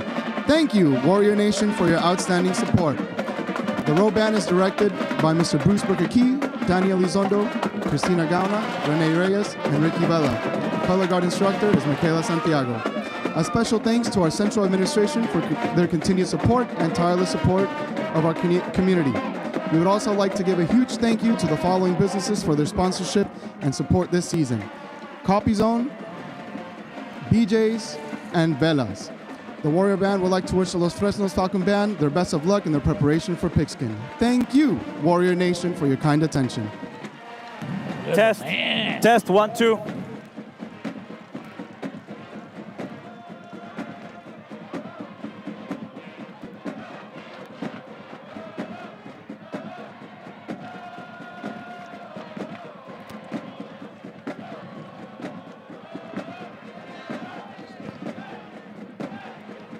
Ladies and gentlemen, turning your attention to North End on the Little Warriors are set to run onto the field, and here they are. How about a hand for yes, the Little and here Warriors? they come, the Little Warriors. Just for $30, your child can become a Little Warrior. They receive a T-shirt. Coming across the and field free here with some of the big Warriors, too, trailing behind.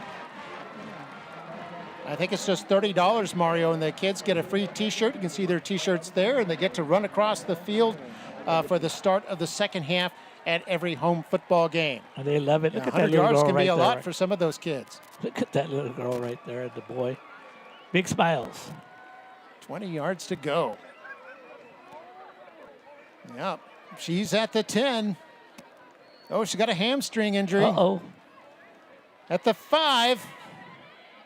And she's going to walk it in for the touchdown. There we go. Yep, our Little Warriors out there, and there's the big Warriors led by the Chief Warrior there, Coach Jamar Taylor. His first year as head coach of the Warriors.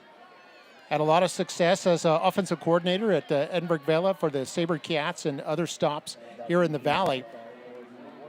And, of course, was one of the top Valley receivers back in the late 90s with the Mission Eagles. Under Coach Sonny Detmer, went on to Division I college football at Texas A&M, played a couple years in the NFL with the New York Giants, and certainly knows his football, doesn't he? He's come here teaching the Warriors, so it's a great opportunity for those kids. Very, very knowledgeable. Now we see Nomar Aguirre back to receive, standing about his 5-yard line. It'll be the Warriors to receive here to start this second half. So the Warriors down by 10, but if they can get some points here, can be right back in it. Barrientos with the kick. And it goes through Aguirre's hands. Since that was a muff, he could have downed it, but he's going to run this out at the 10, across the 20, then breaks a tackle across the 25, all the way up to the 29-yard line. He probably ran about 50 yards from either running backwards or coming out of the back of the end zone, all the way out to the 29. Some spirited running by Aguirre. And that's what good athletes do for you, Mark. And that's why he's listed on the roster as not offense or defense. They put athlete because he goes both ways. As you take a look at the replay, things didn't look well right here, but he knew he had to take it out. Found a nice open seam and then ran over somebody. Yeah, bounced up off somebody like he was playing bumper cars. As Garza at quarterback will hand this off on 1st and 10 for the Warriors. We're underway here in the third quarter. A late flag comes in. That was Menchaca on the carry.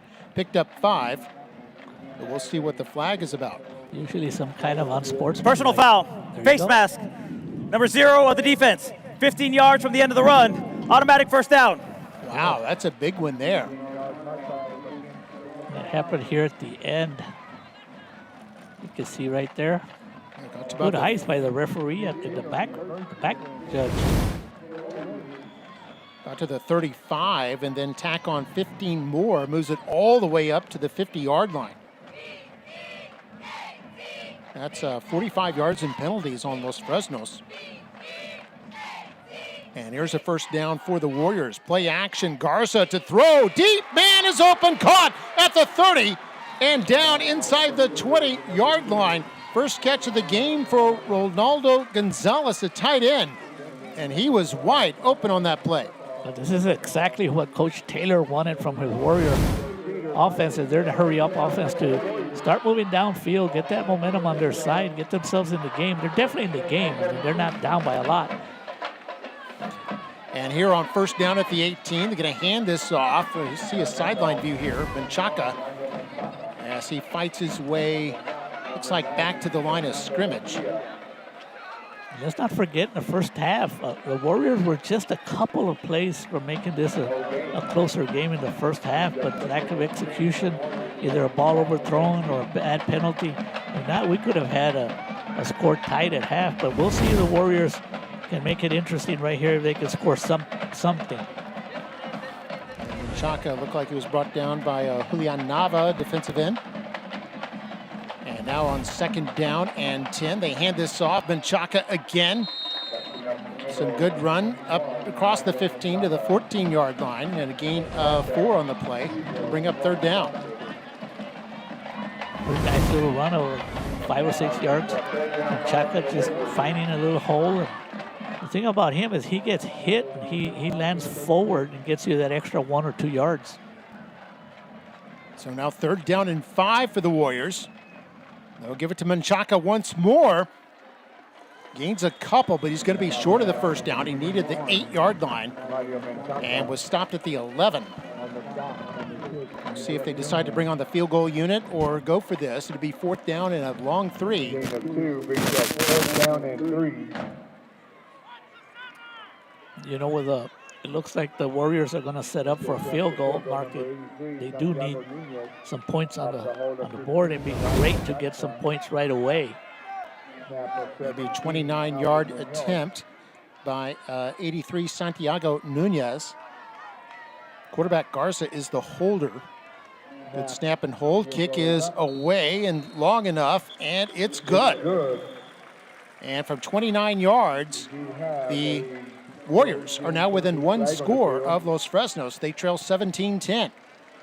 9:16 to play here in the 3rd quarter. Is there a flag out there, Mark? The officials I don't see a flag, but the officials coming over to talk to. I think the flag's on defense. If it is, they could get a 1st down out of this. Offsides. There you go. Number 99 of the defense. 5-yard penalty from the previous spot. That will give Rowe a 1st down. There we go. Wow, that's going to be 1st and goal now. There's an old adage in football that says never take points off the board, but no, I kind of like this. Roll the dice a little bit. They'll take the penalty. Golden opportunity at the 6-yard line. So the field goal comes off, and they get a 1st down, the 5-yard mark off, and it's 1st and goal from the 6. Handoff, Menchaca.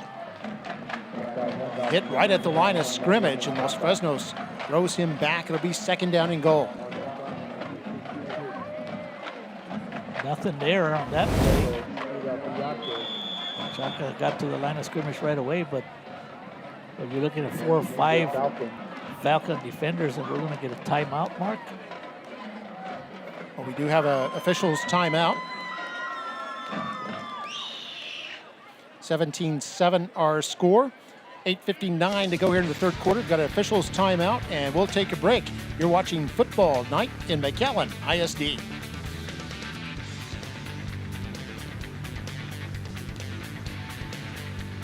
McAllen ISD is a state A-rated district for the 2025-26 school year.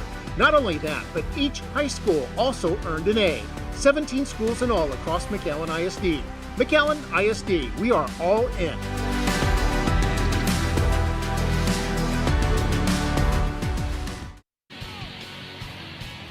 Back here at DQ Fan Field, Mark May with Mario Reyna.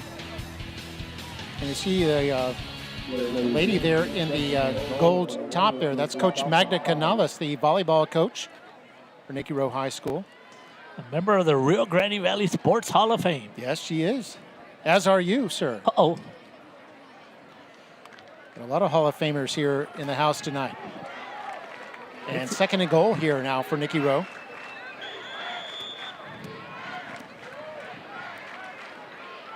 And we got 2 receivers to the right side, a pistol, and Garza wants to keep this, cuts inside, flag is down as Garza stopped it around the 3, maybe the 4-yard line.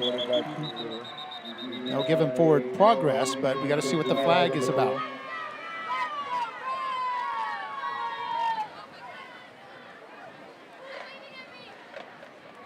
Holding, number 60 of the offense. 10-yard penalty from the previous spot. Going to repeat 2nd down. That's a big penalty, Mark. It pins you way back, and now it pretty much takes away the running game. Take another look at the play here. Can't see where the holding was, but Los Fresnos had it in defense pretty well either way. This moves him back to the 13-yard line. And it'll be still 2nd and goal. Clock running at just over 8:40 to play here in quarter number 3.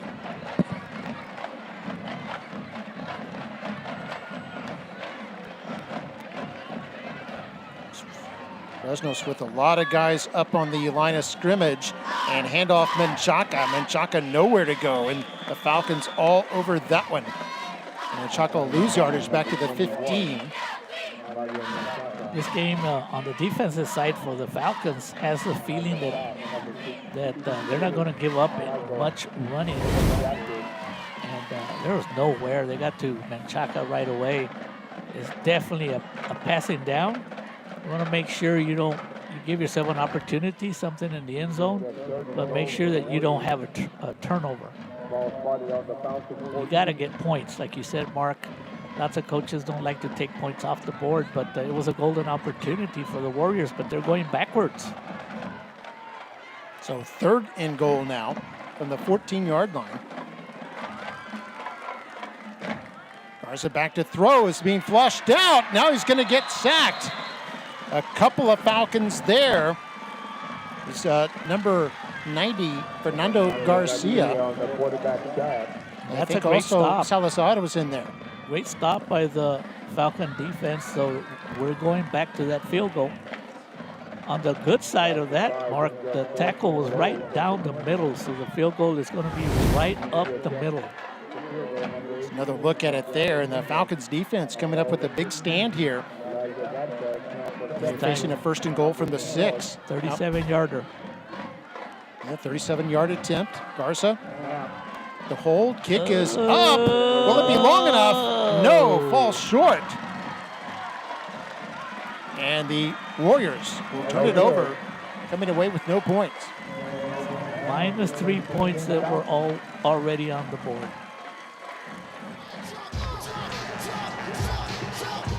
So the 37-yard field goal attempt is short. Los Fresnos will take over with 6:52 to play. There's another look at it. Ball looked like it might be curving wide just a bit too at the last moment. You know, of course, I think it was a good call by Coach Taylor to go for a 1st and goal at the 6, especially when last week they scored over 40 points. You have confidence in your offense, but it just didn't happen on that one. First down for Pineda and the Falcons. They'll send a man, Diego Torres in motion as Pineda, the snap goes way over his head, and he's going to be sacked way back at the 1-yard line. A loss of 19 yards. Almost a disaster there for Los Fresnos. Pineda had the presence of mind to make sure he had control of the football. Only because of his quickness. He got to that ball before he was going to get nailed. I think he got hit right there with the knee of the defender. He seems like he was a little slow getting up. Yeah, right, a couple of defenders crashed into him. Like a bowling ball into a bowling pin. Pineda okay now. Just over 6 minutes to go in the 3rd. He's probably going to run some kind of quarterback keeper. 2nd and 29. They'll hand this off to Torres, and he's up to about the 3-yard line, a gain of 2. And it'll be 3rd down and forever. It's important that the Warriors get the ball back, and if they can get themselves a punt, they'll get the ball on the Falcon side in good field position, especially since they lost 3 points in the last possession. You can see the back of some of those kids on the offensive line. There's some big kids on the Los Fresnos offensive line. They were 10-2 last year, went 2 rounds deep in the playoffs after winning the district. Looking to their district favorites this year again as Pineda calls his own number up to near the 10, still fighting. And it's going to go down around the 13. Now a Rowe player comes up with it. Not sure if the whistle went off yet or not. I didn't hear any whistle. It should be Warrior ball, Mark. Yeah, the officials did not act like they were stopping the play, and it is going to be a turnover. Rowe players are celebrating, and they were able to strip the ball away from Pineda on 3rd down, and they've got the football inside the 20 now, and they are in business. I'm taking a look at the sideline. What that do was kind of like, what's going on? How could that happen? But they never blew the ball dead. You can see, I mean, Pineda kept running. His forward progress is still going there. He's still moving, and all of a sudden, and a Rowe player was able to steal the ball. That was Fabian de la Garza, the linebacker. Good job of him being Johnny on the spot. You can see the Rowe coaches starting to celebrate. Here's where the Warrior offense has to punch it in.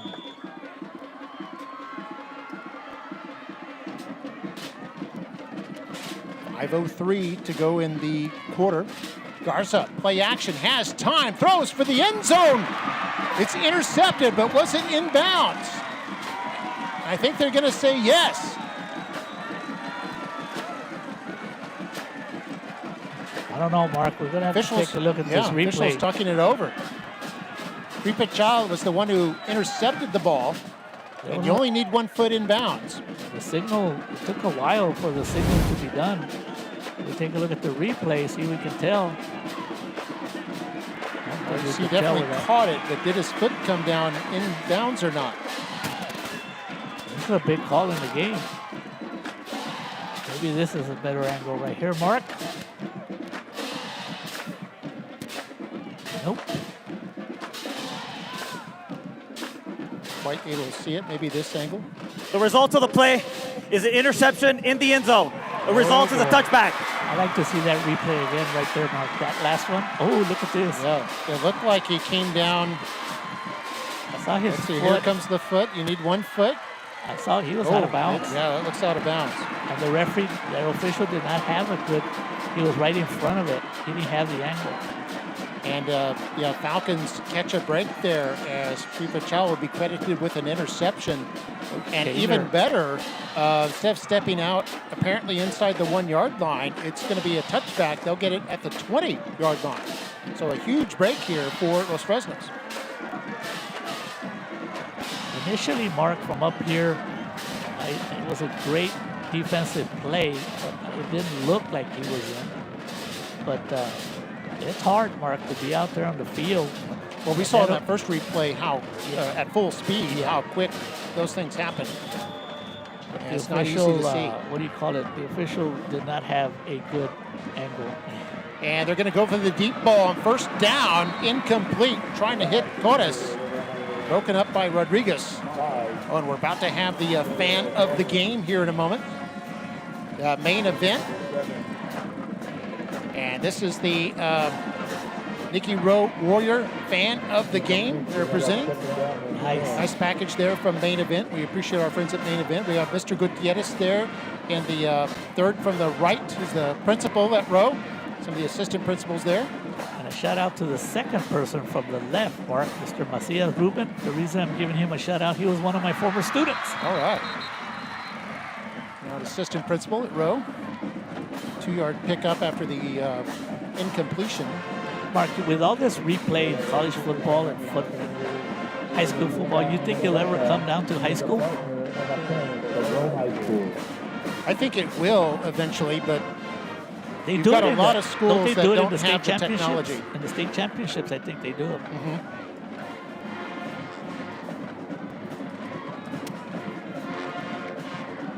And now 3rd down and 8 here for Los Fresnos.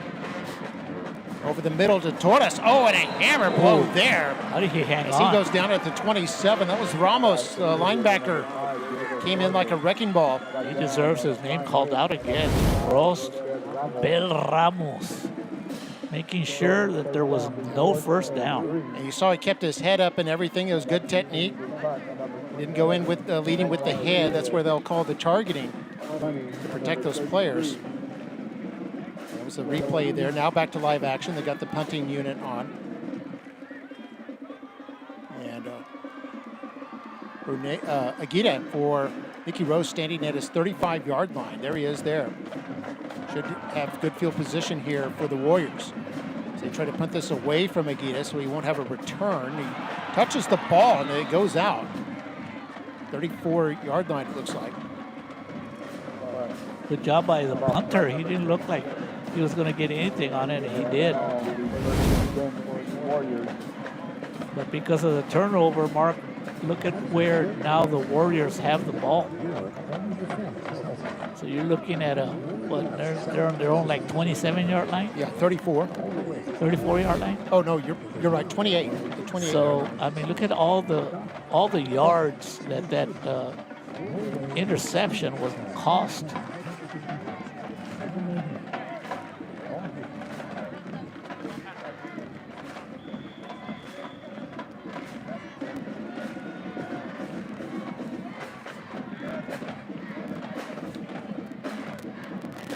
First and 10, handoff, Menchaca hit at the line and then stop there. And there on the tackle, we had Fernando Garcia, who's had a big night. Also, Petey Campos, linebacker. Overall, the entire defensive unit for the Falcons, after all the points they gave away last week against the McAllen Bulldogs, they're doing a good job tonight against the Warriors. Yeah, this is a team that's averaging 38 points a game all last year.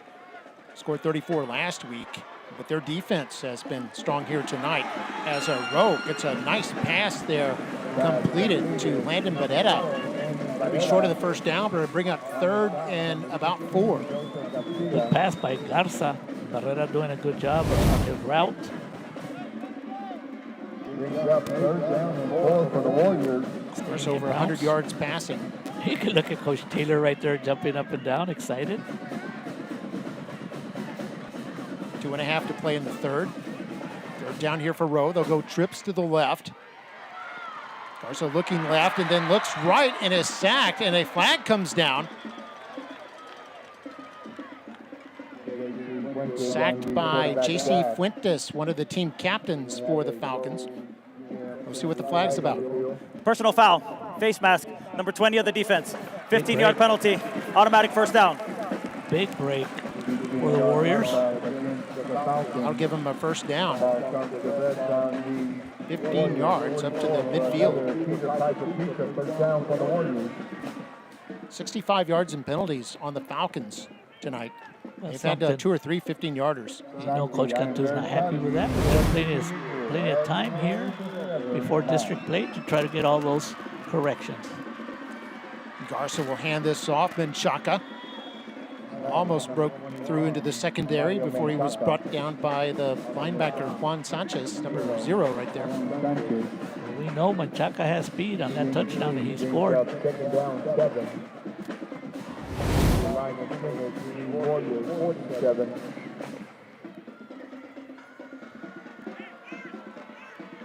Three-yard pickup. 2nd down and 7 now for Nikki Rowe. Under 2 minutes to go in the 3rd.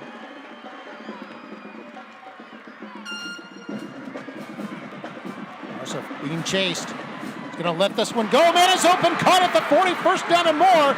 At the 30, down to the 20-yard line. Luis Perez pushed out of bounds after a huge gain there for Nikki Rowe. And no penalties, Mark, no penalties. And that one's all about Garza making things happen, the senior.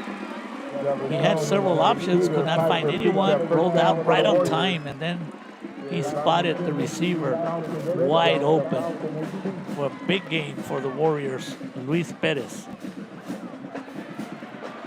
35 yards there, and here's Menchaca breaking into the secondary. Almost took it to the house. It's going to be 1st and goal now here for the Warriors. Another positive play. We got a timeout on the officials' timeout on the field. So look at it again here. Menchaca seeing that lane there. Almost broke it for his 2nd touchdown of the night. Sanchez and his teammate Fuentes combined on the tackle. The ball's spotted at the 6, a 12-yard pickup. 1st and goal when we come back. It's the Falcons 17, the Warriors 7. You're watching Football Night in McAllen ISD.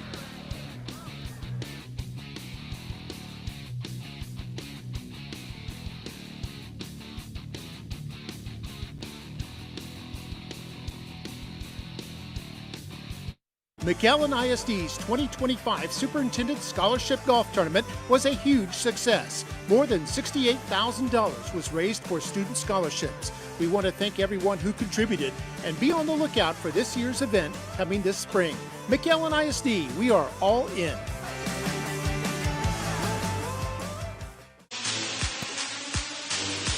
And we're back here at DQ Fan Field. Mark May with Mario Reyna, the rest of our award-winning MITV broadcast crew.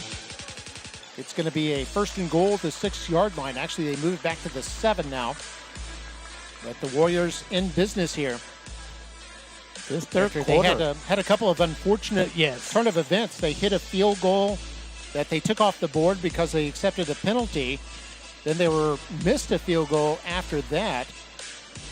And the time of possession. And then there was an interception after they got the ball back. That was a replay seemed to show was a break for the Falcons. Yes, and the time of possession has been here in the third quarter on the Warriors side, but they just haven't cashed in so far. They've got to make it happen on this possession. Okay, here they go. First and goal at the 7. Garza hands off Menchaca. Started to dart up the middle, and then a couple Falcons there for the stop. Fernando Garcia, we seem to have been calling his name every other play tonight. I think teammate Joseph Reyna was also in there. The problem with the Warrior offense all night long has been just the inconsistency. On the first downs, Coach Taylor talks to you about gaining, enough yards, at least 4 to 5 to make it easier, but it hasn't happened all night. Well, there might be a penalty against the Warriors they seem to be discussing here. Illegal formation on the offense. 5 men in the backfield. 5-yard penalty. Can't do Repeat that, first down. Nope, got to have 4. Or more specifically, you got to have 7 men on the line of scrimmage. They only had 6.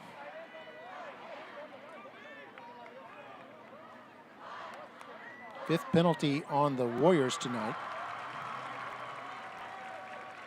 This will move them back to the 11. But they get the down back, so it'll still be first and goals. You count 5 right there, Mark? Yeah, number 4 on the right probably was not on the line of scrimmage. 4-11, and then 15, 88, and 21. Yeah, I think number 4 there was probably supposed to be on the line of scrimmage and was a step back. And it's the little things that will be corrected as the season progresses.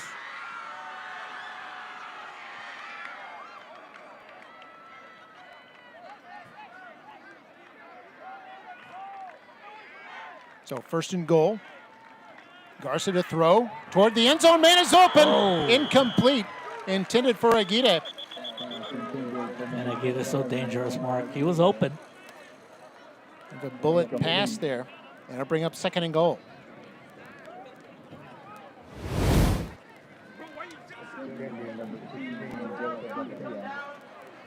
Yeah, Aguirre definitely had a step on his defender.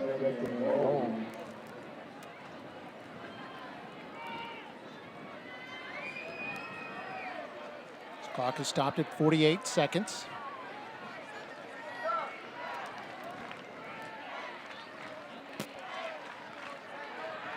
And here we go, second and goal. They got Menchaca in the backfield. They give it to Menchaca. Is hit at the 10. Brought down by, again, Fernando Garcia. All night long, the Warriors, when they get inside the red zone, they struggled, but you got to give credit to the Falcon defense that they're making the plays. The line of scrimmage on many plays has been controlled by the defensive line for the Falcons. Fuentes also in there and Sanchez in there on the tackle. Did get 1 yard to the 10-yard line, so now it's third and goal from the 10. Look for a pass. Fakes to Menchaca to the end zone. Caught, touchdown! Touchdown Warriors. It's Landon Barrera on the skinny post. And a touchdown here for the Warriors, and they're just 1 score down. And that play, Garza, probably the best pass of the night. He put it right between the numbers. There's no way they were not going to score. 8-play, 72-yard drive. Warriors just down 4 now, pending the extra point. Extra point try.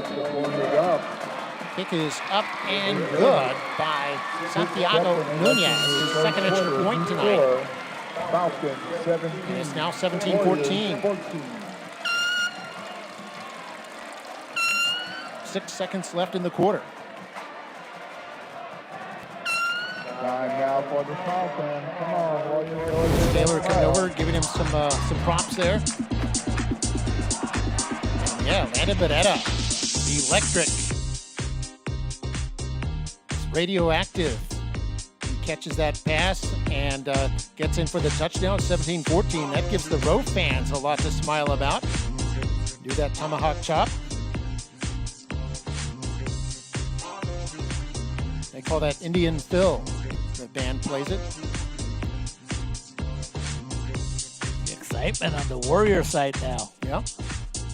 And we got the smile cam going here. Yeah, 8-play, 72-yard drive, a 10-yard touchdown pass to Landon Beretta.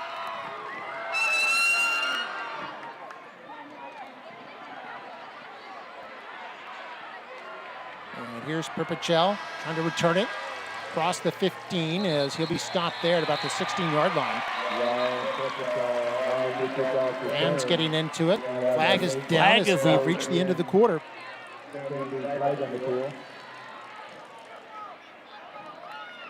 This has surprisingly been a low-scoring game, hasn't we? Had two high-octane offenses coming in here. But the defenses have generally risen to the occasion tonight.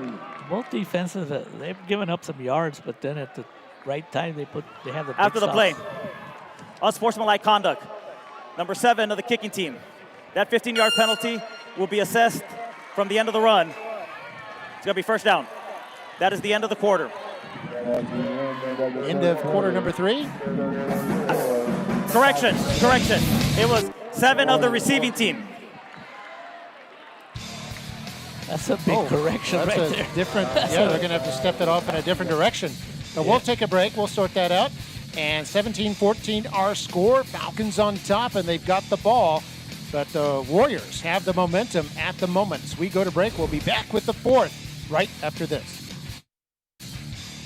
In South Texas, we know family is everything. That's why at South Texas Health System Clinics, we focus on providing exceptional care for generations of patients. Our family practices offer a wide range of services for every member of your family, from infants to seniors. Our experienced physicians take the time to listen and provide personalized care, ensuring the health and well-being of your family for years to come. At South Texas Health System Clinics, we're dedicated to keeping families healthy and happy. We are here for you every step of the way. And welcome back. 17-14 our score. The penalty was against the Falcons. And so that becomes a half the distance penalty and moves them back to the, looks like the 8-yard line. So that's where they'll start from.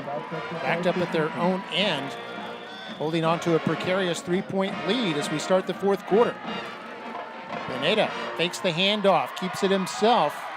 Turns the corner and is out of bounds at around the 13. A gain of 5 there. Expect a lot of Pineda on this possession because the Falcons know that the Rowe offense was clicking a little bit better in the last possession, so they don't want to give the ball back to the Warriors. So 2nd down and 5 now for Los Fresnos. Warriors look like they have a dime defense out there against a spread offense. Pineda throwing on the run. It's incomplete. It'll bring up 3rd down and 5. It's intended for Perales. And a chance here for the Warriors to get the ball back. And that's what you want to do on the defense, Mark, is you don't want Pineda running. You want to make him throw the ball. The odds are a lot better when he throws the ball than when he runs the ball. Yeah, Taylor talking to his offense now. They're about to get the ball back.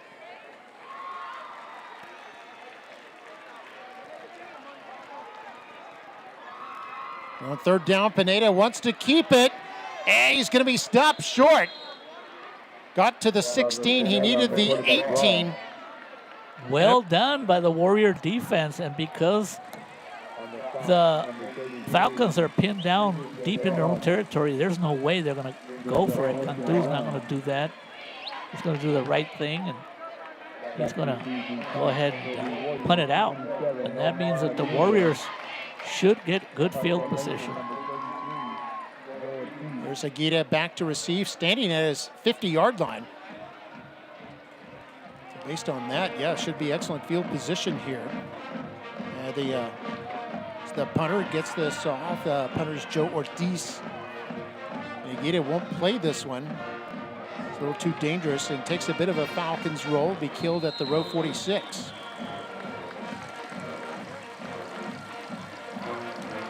And the Warriors just 54 yards away from taking what would be their first lead tonight. They've trailed the whole game. Starting off their own 46, 10:57 to go in the fourth. It's spear down time, Mark. I don't know if you noticed in the back of the shirt of Coach Taylor, spear down. Their new motto for this year.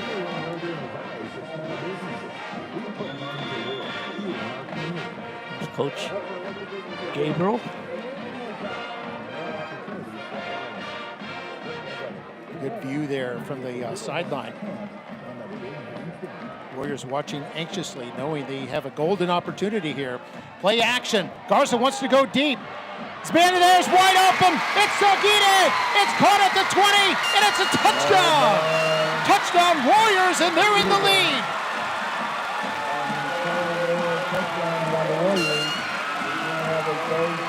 There's no penalties. That's the big deal there. The Warriors hanging around, and now they're in the lead. Their defense has kept them in it. Omar, and now they've got the lead. What a route he ran. And this time, Garza did not overthrow him. I predicted back in the first half, they had a couple of misfires on the deep passes, but I thought they're eventually going to connect there. It was a matter of time. Here's Nunez to attempt the extra point to make it a 4-point lead, and he does. Rowe up 21-17. They have the lead for the first time tonight with just under 11 minutes to play in the game. I would like to know what Coach Taylor told his team at halftime, down 17-7. But the protection was good, perfect pass. You see that radiation again as the Warriors are red hot right now. You get it posing for a photo as well. 21-17 our score. Coach Taylor enjoyed that. He caught a few like that back in his days at the I'm sure he knows how it feels in high school, in college. Do you know if he ever scored a touchdown, Mark? With the Giants, I'd have to check. Mark, I expect you to know this thing. Oh, yeah.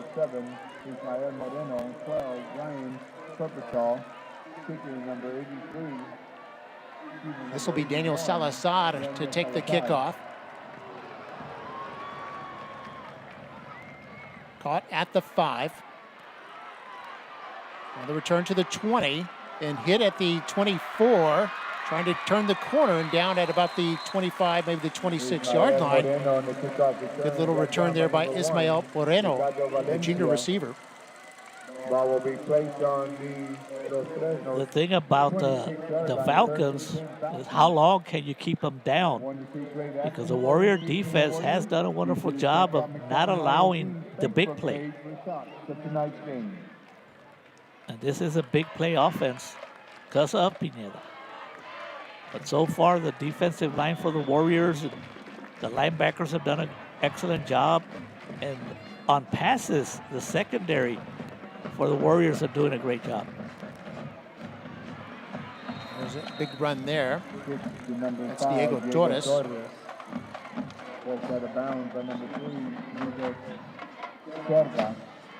Warriors touchdowns have come on big plays tonight. Gain of 6 brings up second down 4 for the Falcons. Chaka with the 48-yard run in the first half. Aguita just caught that 54-yard pass. And that's what everybody coming into this game talked about, the Falcon offense, and it was a big play kind of offense.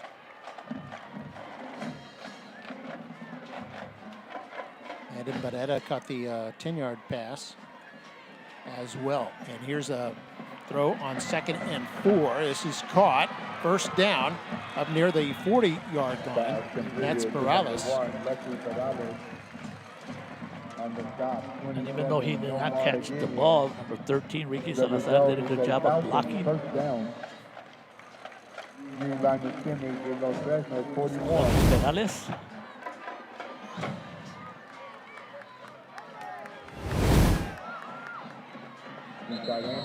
By the way, now they run it. That was Torres. Tackle on the play by Christian De Leon, linebacker. Hurry up offense. 3-yard gain, and here's the Diego Torres up the middle. First down and more, and goes into row territory. About the row 46, and a gain of 10. And offensive coordinator Neil Schuster for the Falcons, he knows they're keying in on Pineda. All teams are going to do that. So you kind of use them as a decoy and let your other playmakers see if they can make big plays for you. And off Diego Torres, straight ahead to about the 42, and a gain of 4 there. Still plenty of time on the clock. Los Fresnos can keep the ball on the ground if they choose to. It should be an exciting 9 minutes here in the fourth quarter. Yep. 3 players substitute in for Nikki Rowe on what looks like a passing down.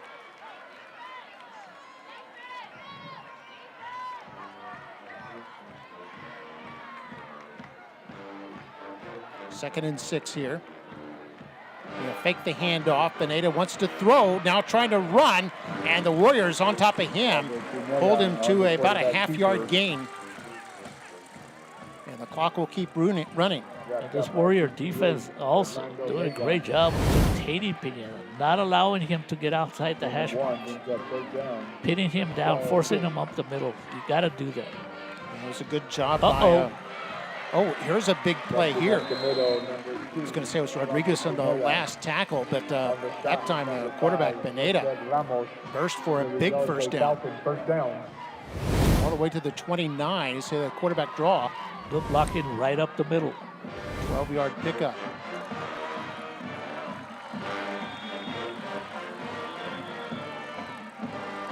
And there's the running back, Stachowiak.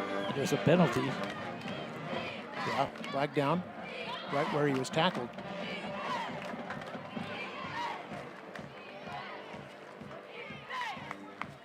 He's talking to Rowe like it might be their choice. Holding, number 13 of the offense. You know they're going to take that 10-yard penalty, previous spot. Repeat first down. Now moving back to the 39, 10-yard penalty.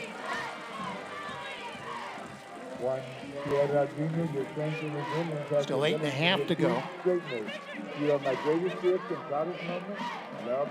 No teams with all 3 of their timeouts. First and 20 now here for Los Fresnos. Getting out of their comfort zone a little bit. They've been real successful running the ball. Here Pineda wants to run this, and you can get outside, and he does. It's a first down and more down the sideline, and a touchdown for the Falcons, and they have the lead back. And that's what he does. Just a matter of time. Pineda's second touchdown run of the game puts his team up 23-21. Now bring on the extra point unit. 39-yard run there for Pineda.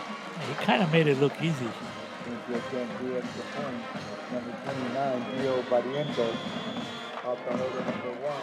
That's a great response. Barrientos to attempt the extra point. So left-footed kicker.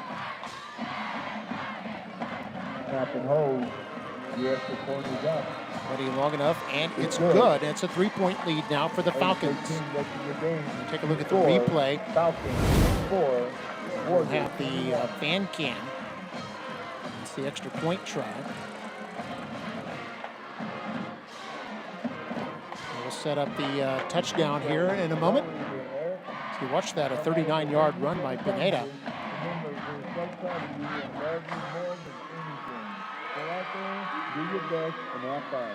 165 yards rushing tonight for the Falcons.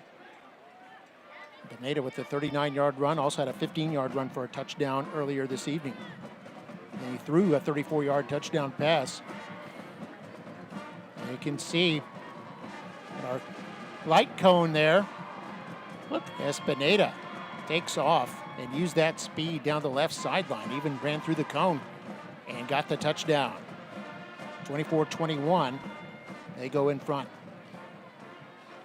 But still plenty of time for Rowe to work with. Yeah, Mark, in games like this is what makes the teams winners down the line, you know. Good competition, challenging each other, and gets you ready for those district games. They're probably going to be tight, most of the district games. 24-21 is all you can ask on both sides. Nikita standing about his 1 yard line, ready to receive. Also back there to receive is Islas. Those are both triple threats. They play offense, defense, and special teams. Barrientos with the kick. He's going to kick this one high and short. It's going to be filled at 33, returnable up across the 35 to about the 38 there. That's Hinojosa, tight end. And Rowe will have good field position here with 8 minutes, 10 seconds showing on the scoreboard. All three of their timeouts in their pocket. Last couple of possessions, the Warrior offense, they got themselves some first downs, and they had some pretty good little plays. So you know that they have the confidence going into this possession. Cheerleaders see themselves on the big scoreboard. All excited. So their team has a chance to come back and pull an upset here against this 6A playoff power, Los Fresnos. It's down by 3 here with 8 minutes to go. The run to the right side doesn't go anywhere. Menchaca has lost about a yard. Kel Turelites had a pretty good game there. No way Menchaca was going to get around. He actually lost a yard. Pretty much a passing play. The clock running now, under 7:45 to go.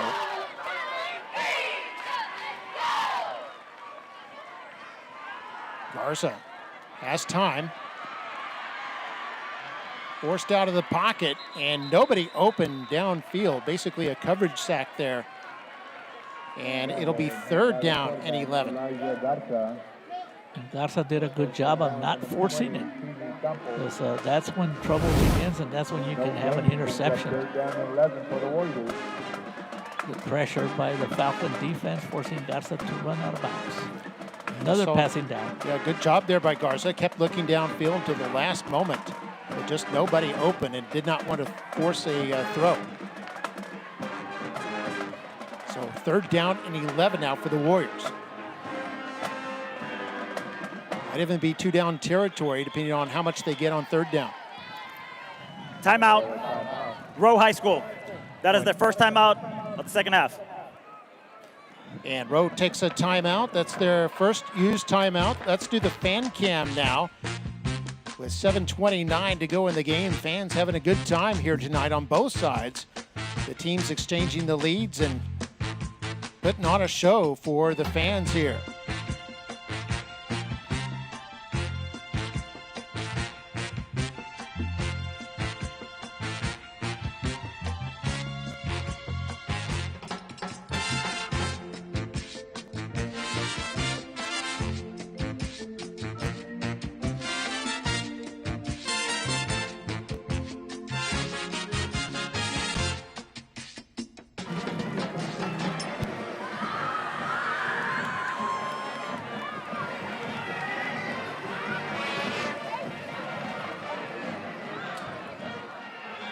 And back to action now. 3rd down and 11 for the Warriors. Trips to the left. Garza back to pass.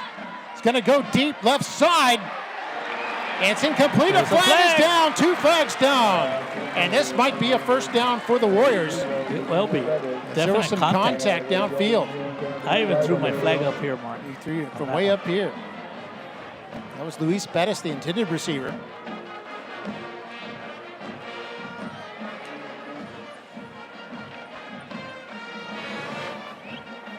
Pass interference.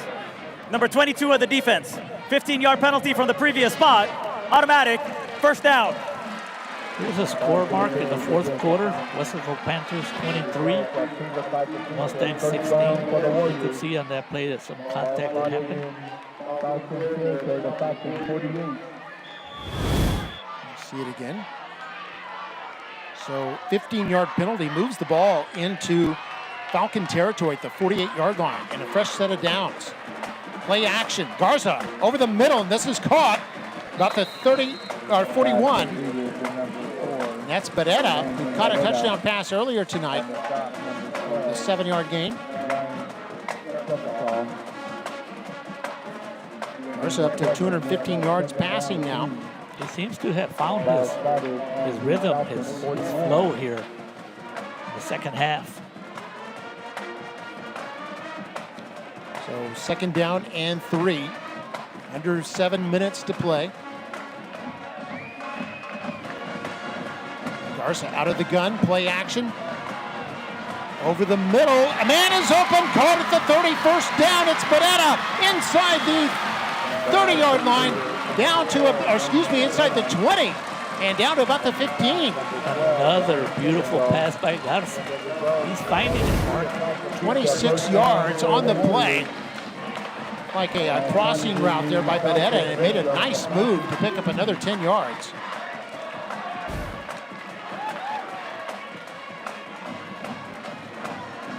First down, and here's Menchaca.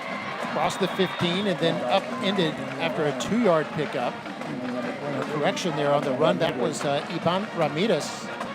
And the tackle on the play by Ricky Salazar. Gain of 2. Gained himself about 2-3 yards, but because the passing attack is working now, the running attack can also all of a sudden surprise you with a big play. Now the defense is on its heels. What's coming next? Warriors in field goal range already.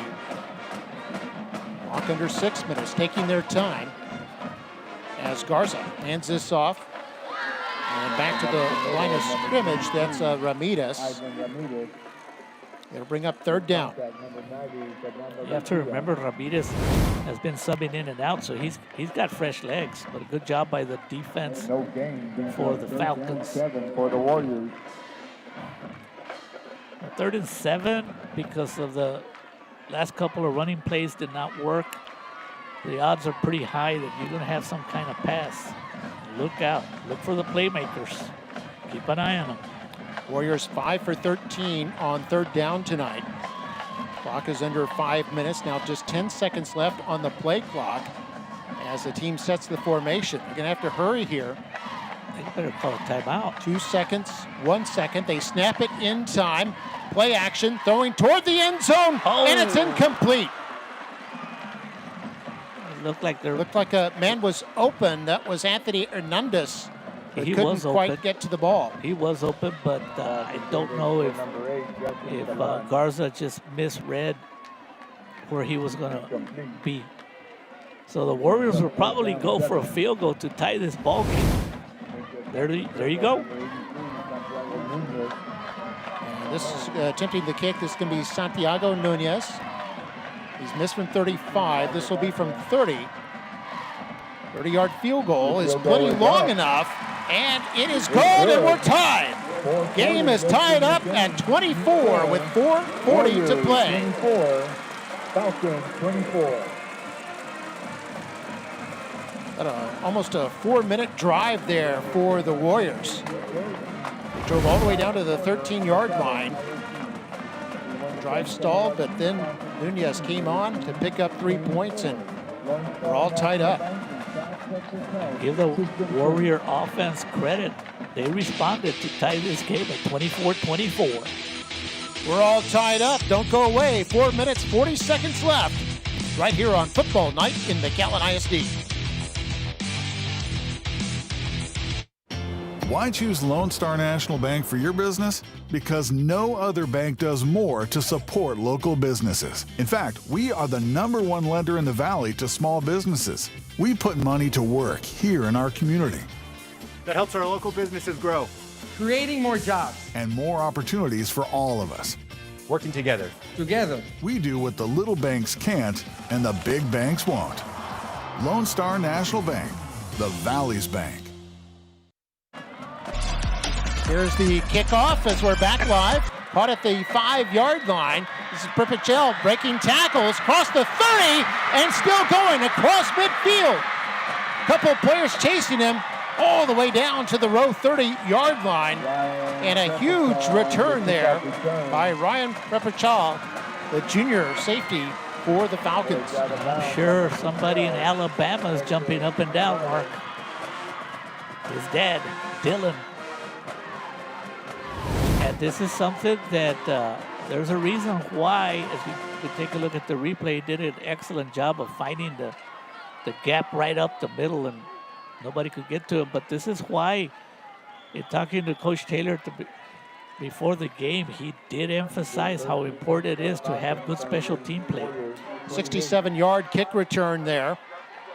And it's all the way down to the row 28-yard line with 4:28 to go. Falcons have all 3 of their timeouts. As the quarterback, Pineda, hurdles a man for a gain of about 2. Clock will run.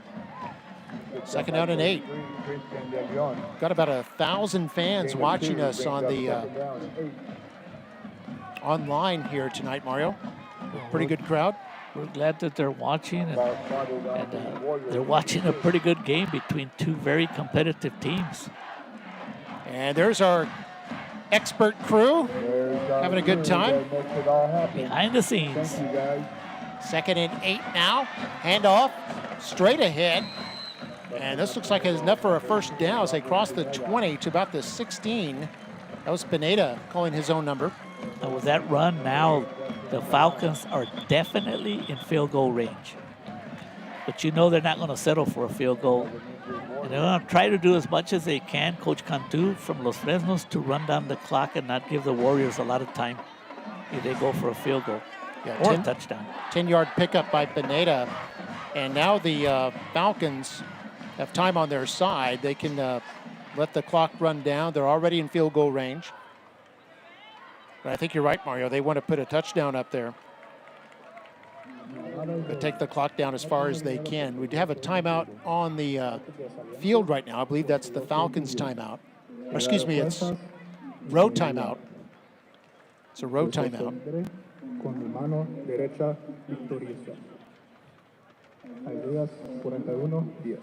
There we see the 2 respective sidelines there. Row on the right, Los Fresnos coming out onto the field. 1st and 10 for them after that 10-yard burst, and they're at the row 16-yard line. Tied at 24. Pineda fakes the handoff, throws, caught, touchdown, Falcons. What a response of the Falcons. That's Hector Resendez, senior receiver, caught a 16-yard pass there on the inside slant from Pineda, who has his 2nd touchdown pass of the evening.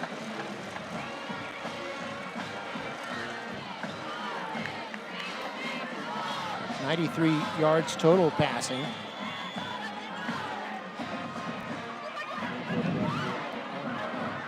And here's the extra point try.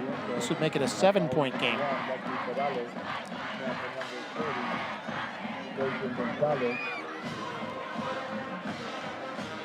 Barrientos, the kicker. And there's the extra point try. It is up and good. And the Falcons lead 31-24 with 3 minutes, 40 seconds to go. And I guess the one silver lining there, Mario, is Los Fresnos scored pretty quickly. That's was the nearly 70-yard kick return and then the 16-yard pass. And Rowe has a little over 3.5 minutes to work with and a couple of timeouts. Plenty of time. And with the 2 timeouts, and this time I'm going to remember the 2-minute timeout. It's actually 3 timeouts. So, yeah, plenty of time. There's no panic. That was probably the best pass of the night by Pineda.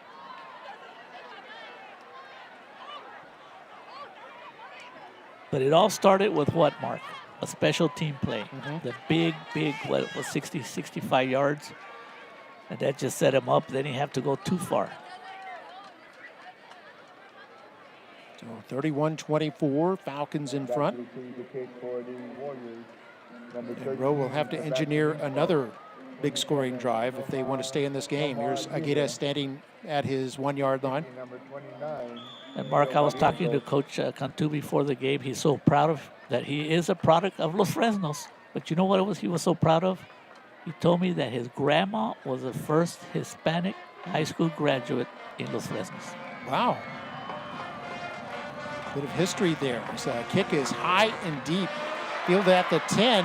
Now muffed as Aguirre picks it up finally. Crosses the 20 and fights his way up to the 29. He's able to turn that lemon into a lemonade as he gets out to nearly the 30-yard line. There's 3:32 to go. And here's where you're happy that you have a quarterback that is a senior. He had playing experience here at Rowe when he was a sophomore. He played a lot of games and then went to Roma and played over there. And now he's here. So he's an experienced young man. He's found his rhythm here recently. So let's see if he can continue that. He's got some good receivers. Falcons defense has had some good stands tonight. Can they come up with another one? Or can Rowe's offense deliver once again? It's Menchaca. Big hole here. The 30. First down. Down the sideline at the 50. And pushed out of bounds at the 40-yard line into Falcon territory. It's Pripachal who pushed him out of bounds and may have saved a touchdown there. But a huge run there by Menchaca. What a run. Look at him looking up here. Well, he broke a tackle right there, Mark, and that's what made it pretty cool. But the thing about this is that his future is bright. He is just a sophomore. 34-yard run for the first down. And here's a run by Ramirez. Le'Veon Ramirez. And getting back to Menchaca, Mark, he reminds me so much of the running style that his father used to run back in the day when he was here at Nikki Rowe. Rowe's offense, 136 yards on the ground tonight, 241 yards through the air. 15 first downs. And we're under 3 minutes to go now. There was still 2 timeouts, and they have the 2-minute timeout in their pocket. Second down and 7. And it's 4-down territory from here on in. No more field goals.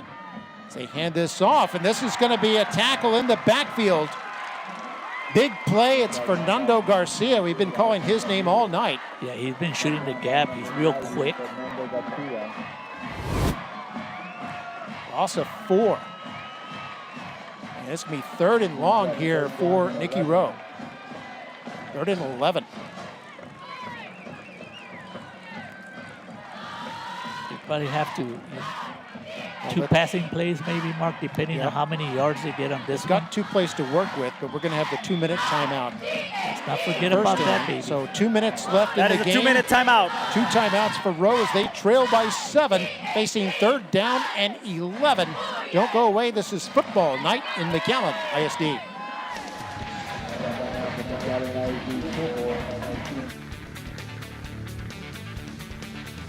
The McAllen Education Foundation proudly supports teachers. Since 1996, the foundation has funded innovative teacher grants worth more than $550,000. And benefited close to 60,000 of our students. These grants allow us to explore our imaginations and open new worlds for our students.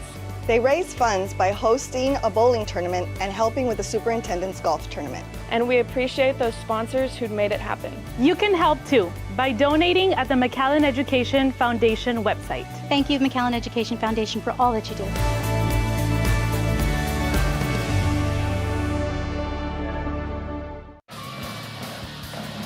And we're back, 31-24, Falcons in front.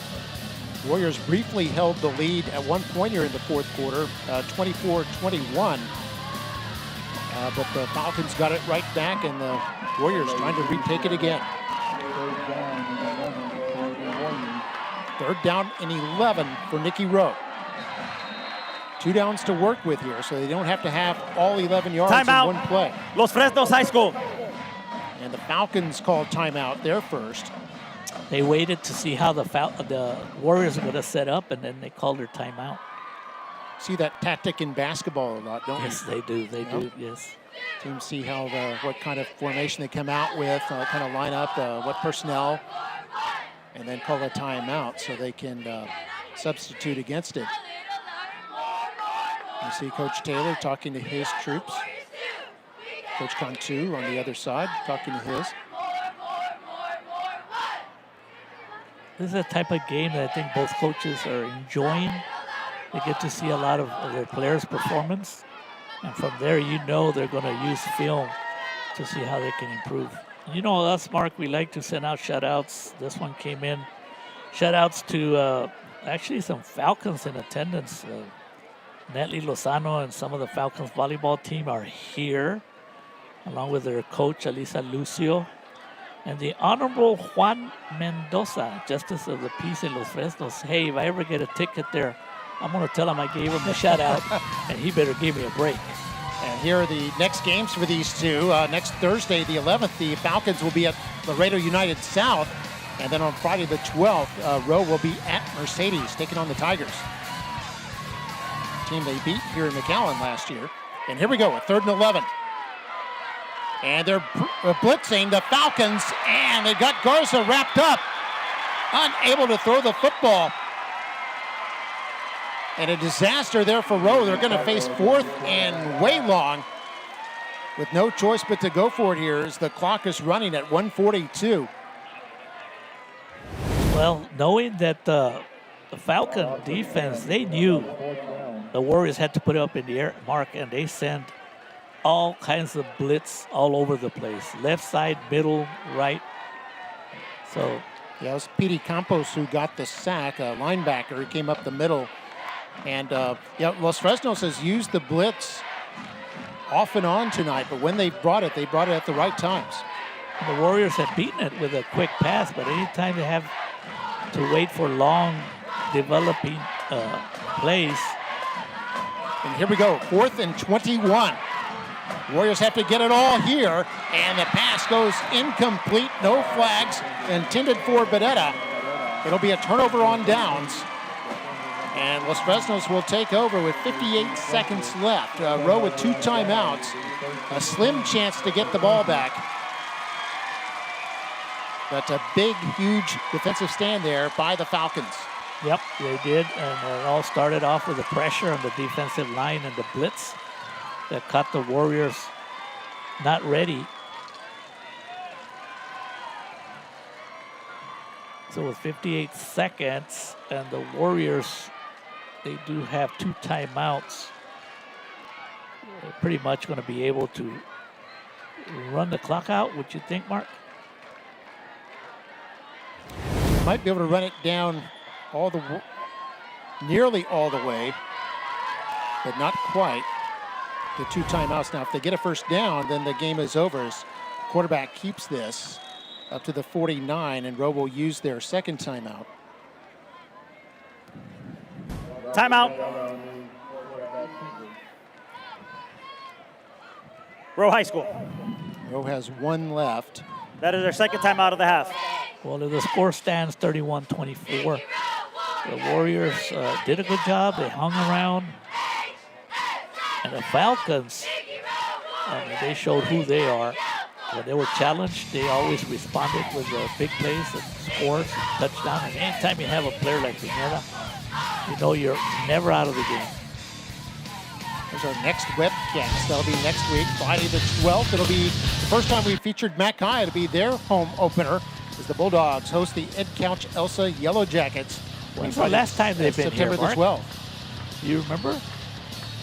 What's that? When's the last time the Jackets have been here, the stadium? It's been a while. La Gran Máquina María.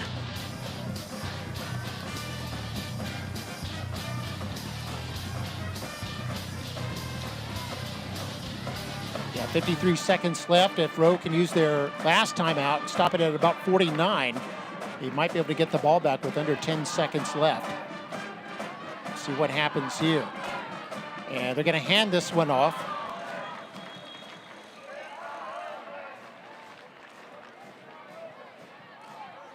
And short run there. Rowe uses their third timeout. Timeout. Stopping the clock with 48 seconds. Rowe High School. That is their final timeout of the half.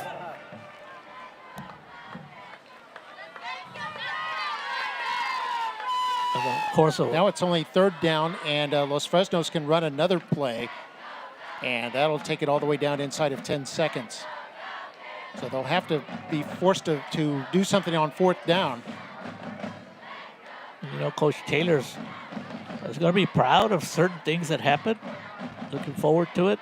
And of course, he knows that they're going to have to correct those mistakes. They had a real bad night on special teams. And then the inconsistency and a couple of missed opportunities. The defense, they did pretty good. But anytime you have a challenge of stopping a quarterback like Pineda, it's never easy. Well, that's one of the best quarterbacks in the Valley. Absolutely. In Pineda.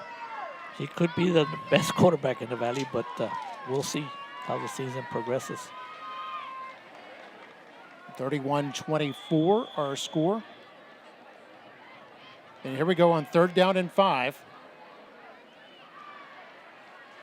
Two men move in motion. They've actually got Fernando Garcia, defensive end there, as an extra offensive lineman. Pineda keeps this, turns the corner, picks up the first down, and that'll be the game. Turns it inside and might even score another. And it looks like he's going to with 33 seconds left. He'll put the game away, almost like an empty net goal in hockey, as the Falcons go up now 37-24 with 34 seconds remaining. So before leaving the stadium, Pineda says, you know what, I want to treat everybody in this stadium with just another big play. And you got to admire his ability. He's just a tough customer.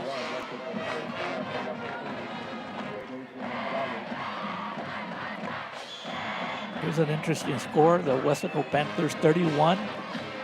Mustangs McAllen 24 here towards the end of the game.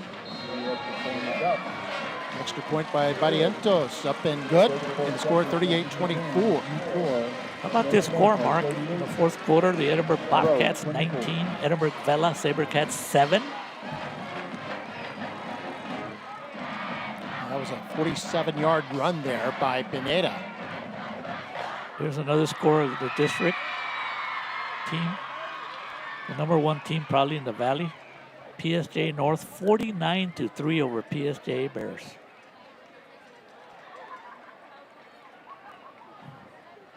And for Pineda, he had touchdown runs of 15 yards, 39 yards, and now 47 yards. And of course, threw for a couple of scores, one to Salazar of 34 yards and to Resendez for 16 yards. Touchdowns for Rowe tonight. Menchaca, a 48-yard run. Badetta, a 10-yard catch from Garza, and Aguita, a 54-yard catch from Garza. That put Rowe in the lead at the time. But the Falcons come back and now have the lead at 38-21, or 24. Of course, with the score the way it shows 38-24, it looks like it was, you know, it was a lot closer than that for sure. Yeah, I think Rowe has a lot to build on here. Certainly there were some missed opportunities, but those are things that you can work on. And you've got still another 2 weeks to work on those things before you hit the District 16 5A Division I schedule. And here's Resendez at the 19, out of bounds at the 24. And the clock stops with 28 seconds left. Rowe out of timeouts. They might run just one more play here. McAllen ISD will be in full force next week. The Warriors will travel to Mercedes, meet the Tigers, 7:30 kickoff on Friday. The Mustangs will travel on Thursday to Canada and Texas with San Antonio Johnson. I'll just give some instructions there.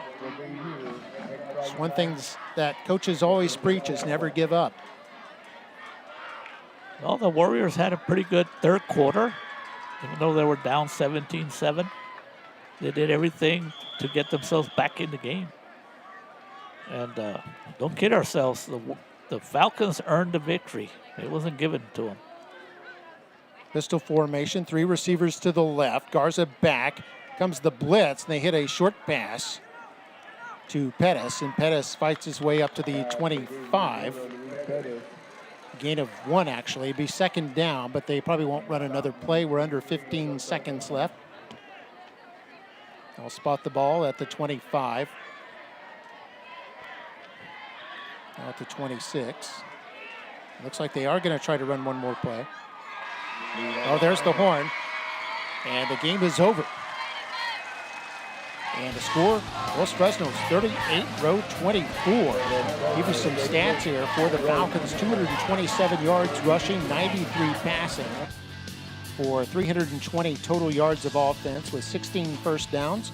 And for Nikki Rowe, 122 yards on the ground, 243 yards through the air. And add those together as 365 yards of offense with 15 first downs. We mentioned the touchdown scorers for the Falcons. Pineda had 3 touchdown runs and 2 touchdown passes. And then for Nikki Rowe, Garza had 2 touchdown passes tonight. Menchaca, a touchdown run. Teams shake hands, and Los Fresnos improves to 2-0 this season. And Rowe is 1-1. So it'll be the Warriors taking on the Mercedes Tigers on the road next week. And the game we'll have for you will be the Mackay Bulldogs taking on the Ed Couch Elsa Yellow Jackets. But hope you enjoyed this one. For Mario Reyna and the rest of our award-winning MITV broadcast crew, I'm Mark May saying so long from McAllen, where our final score is Los Fresnos 38, Nikki Rowe 24. This has been an MITV production.